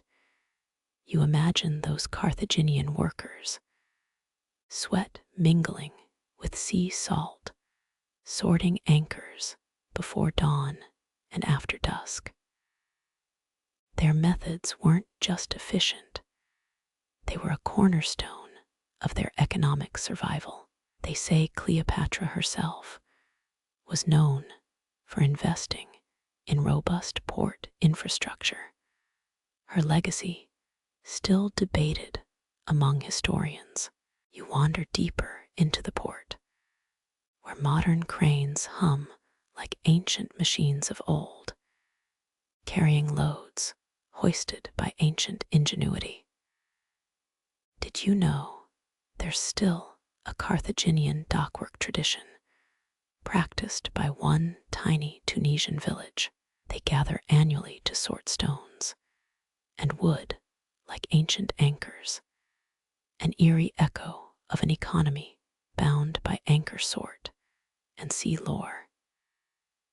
It's fascinating how that economic interdependence weaves through time, from Carthage's rise through Rome's dominance to the sprawling trade of today's globalized world. In Tokyo, Shanghai, or Buenos Aires, the sorting of docks anchors remains an art refined through centuries of untold stories and maritime wisdom. As you watch loaders hoist anchor components, you can almost see the spectral hands of those Carthaginian workers guiding their every move. Historians still argue whether the trade advantages from such meticulous sorting actually prolonged Carthage's golden age. What they do agree on is the ripple effect of that legacy, trade growth inextricably linked to those ancient methods. You think of how those stone anchors, so carefully categorized, smooth, round ones for deeper water, jagged ones for sandier bottoms, shaped an entire civilization's destiny. As the harbor starts to settle for the night, the dockworkers pack up with tired but satisfied smiles, their tasks echoing the whispers of those first dockworkers of Carthage. You remember the peculiar tale of that Carthaginian anchor with sapphires. Some say it was an intricate metaphor about leadership and precision. Others believe it was a genuine artifact lost to the ages. Did it really guide the ships of famous explorers like Hanno the Navigator? Or was it a fanciful myth to keep morale high and hands steady? Stories like these kept the old dockworkers resilient, their spirits buoyed not merely by the hope of safe voyages, but the wisdom of ancient sorting practices. Tonight, as workers here in Tokyo file off the docks, they leave behind a space rich with invisible whispers, anchor wisdom that still hums in the soft night air. In that moment, you feel profoundly connected to those old port cities, their economies intertwined with legends and logistical marvels. Even now, as the world spins further into the night, the human echo of sorting, guiding, and grounding remains. Each anchor sorted here is a distant kin to those old Carthaginian anchors, still carrying whispers from an age where trade routes, both physical and metaphorical, were life's very heartbeat. You smile, marveling at how a simple tale or an old sorting technique can tie together so much history, resilience, and human ingenuity. As the ship's engine hums in the distance, you know the dance of anchors, stories, and trade will continue to weave its intricate patterns through time, binding generations together through the endless rhythm of the seas. As you linger in the twilight shadows of Tokyo's bustling port, you find yourself contemplating a more strategic question. How did those old Carthaginians predict future trade shifts? As anchors were meticulously sorted and shipped, did their foresight lie in the anchors they chose, or perhaps the wisdom in the workers' hands? As the night deepens, you can almost hear the echoes from that ancient port, the clinks of bronze, the grind of stone, the whispers about new sea routes. Historians still argue whether Carthage really had trade spies planted in rival ports, gathering intel on docking practices and anchor designs to stay one step ahead. Could it be true? Even the mere notion hints at a trade world so delicately poised on efficiency and strategy. much like the modern logistics systems where every second counts.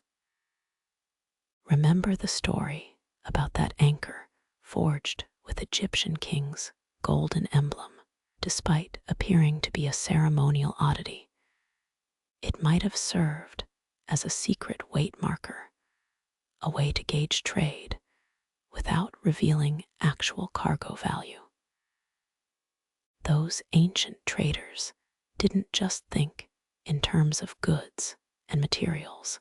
They planned in ways that could pivot around unforeseen disruptions, like sudden storms or rival nations barring access. Historians still argue whether Carthage's own demise could be traced back to failing to adapt when anchor logistics needed recalibration. In this modern setting, as cranes lower steel behemoths with a hydraulic grace, you sense the timeless art of anticipation at play. Old habits die hard, even if the technology changes. Some whispers suggest Carthage maintained secret stockpiles of anchors on certain routes, strategic hidden reserves akin to today's just-in-time inventory systems. Others chuckle at the legend of an anchor charmer, someone who purportedly could hear tiny vibrations to guess which anchor would break next. Fringe, perhaps, but no less fascinating. You drift toward a quieter corner of the port, where fishing boats bob gently against weathered docks. The air cools, wrapping you in a cloak of historical reverence. Here, amid nets and bobbing buoys, it's easy to imagine the fringe theories and historical nuances intertwining, the subtle ways Carthaginians adapted to the unexpected, ensuring their trade networks remained strong, resilient. Somewhere in ancient lore, there might have been a practice akin to modern wargaming, where different trading scenarios were envisioned, each pivot requiring different anchors, different preparation. They say old Carthaginians practiced this during festival nights, with mimicry that felt as playful as it was pragmatic. After all, the ability to adapt anchor logistics was as vital then as GPS is now. Historians still argue whether those festivals were mere celebrations or elaborate, strategic training exercises under a veil of festivity. You glance at the moonlight shimmering on the water, seeing reflections of ancient tactics that danced between stone and metal, routine and innovation.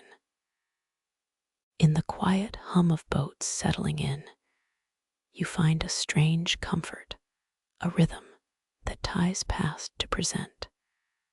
Dockworkers of ancient Tunis to modern Tokyo, tomorrow will bring new shipments, new challenges.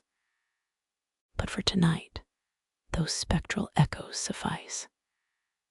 And so, under a sky quilted with stars, you stand silently anchored to a legacy.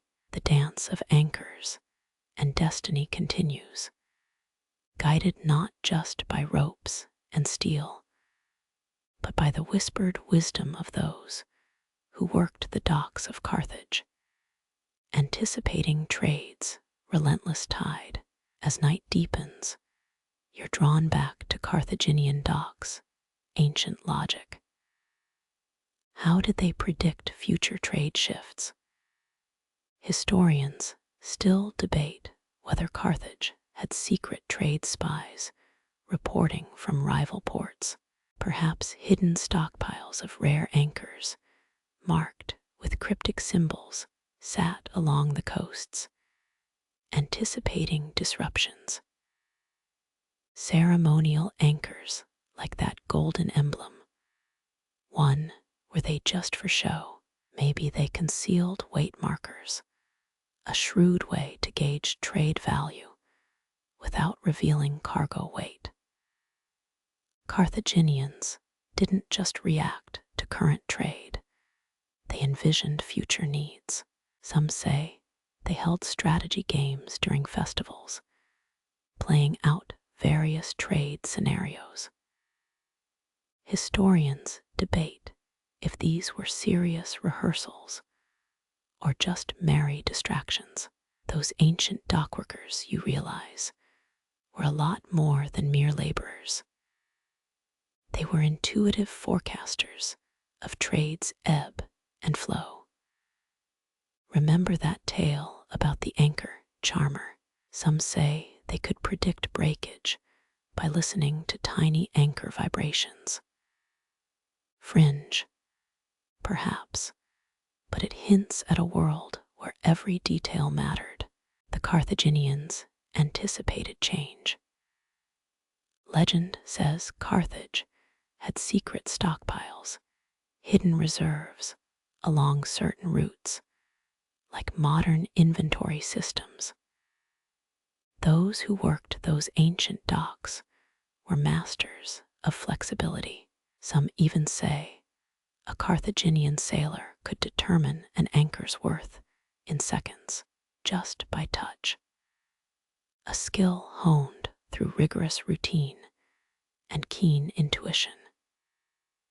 Here, on Tokyo's bustling port, between the sound of cranes lowering containers, you hear faint echoes of ancient Carthaginians, those who meticulously adapted to changing seas and trade winds. Did they foresee the fate that awaited their empire? Some believe Carthage's decline started when anchor logistics failed to adapt, a cautionary tale for all. Look at the moonlight reflecting on those boats. It's a dance of light and shadow, stone and metal, old tactics intertwined with modern necessity. Carthaginians used all the tools at hand: symbols, espionage, secret stockpiles. They adapted their anchors, adapted their fate. Could their practices have altered history's course? Historians still argue whether Carthage's foresight was strategic genius or mere coincidence. Yet, hidden in those stone and bronze anchors lie whispers from a past that still speaks to today's trade.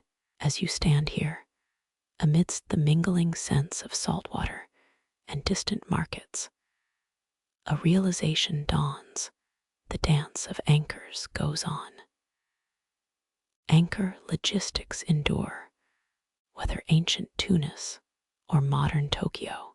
The Carthaginian echo lingers, a testament to the timeless art of adaptation. Tomorrow will bring new shipments, new challenges, but tonight the stars whisper of ancient dockworkers' wisdom, bridging centuries, guiding trade's next tide. Here you find an unexpected comfort, an anchor in time, holding steady in the currents of past and present. The sky deepens to a gentle embrace, stars winking between the whispers of history. Night's tranquility enfolds the docks, old questions floating like mist. Why did they predict change? What secrets were held in silent anchorage? Historians may debate the shadows of spies, the cryptic marks on hidden anchors, yet one truth remains: Carthaginian dockworkers, intuitive and thoughtful, shaped futures with each material choice. They weren't just workers, they were keen soothsayers of tide and trade. Each bronze touch, each stone marker echoes of a past life, woven into modern quiet. Perhaps those ancient festivals carried deeper wisdom in their games of chance and strategy. Maybe they glimpsed fate in the ceremonial gold, a simple emblem veiling complex foresight. Legends tell of anchors that spoke, vibrations hinting at hidden stresses, and a people who listened. Did they sense their empire's threads in each rope and metal weight? Here, amid Tokyo's soft murmurs, those old lessons gently unfold, Carthaginian echoes, a symphony of intuition and logistics, blend seamlessly with our world. Those who dwelled under olden skies found rhythms in tides, just as we search for patterns in the ceaseless churn of commerce. That night on the docks, they held secrets in their palms, the future shimmering like moonlight on stone. Tonight, the dance of anchors continues, old wisdom bridging centuries. Under the watchful gaze of stars, you breathe in the mingling scents of salt and promise. Carthaginian dockworkers' voices, a soothing lullaby, remind you. Anchor logistics, an enduring art, a steady pulse guiding through every shift. Moonlight rests gently on boats, a tender kiss from those who knew adaptation's quiet strength. As dreams of ancient ports drift softly into sleep, their wisdom wraps you. No empire's fate rests solely in anchors, be assured. Your path unfolds, steady and sure. Sweet rest, tonight and always.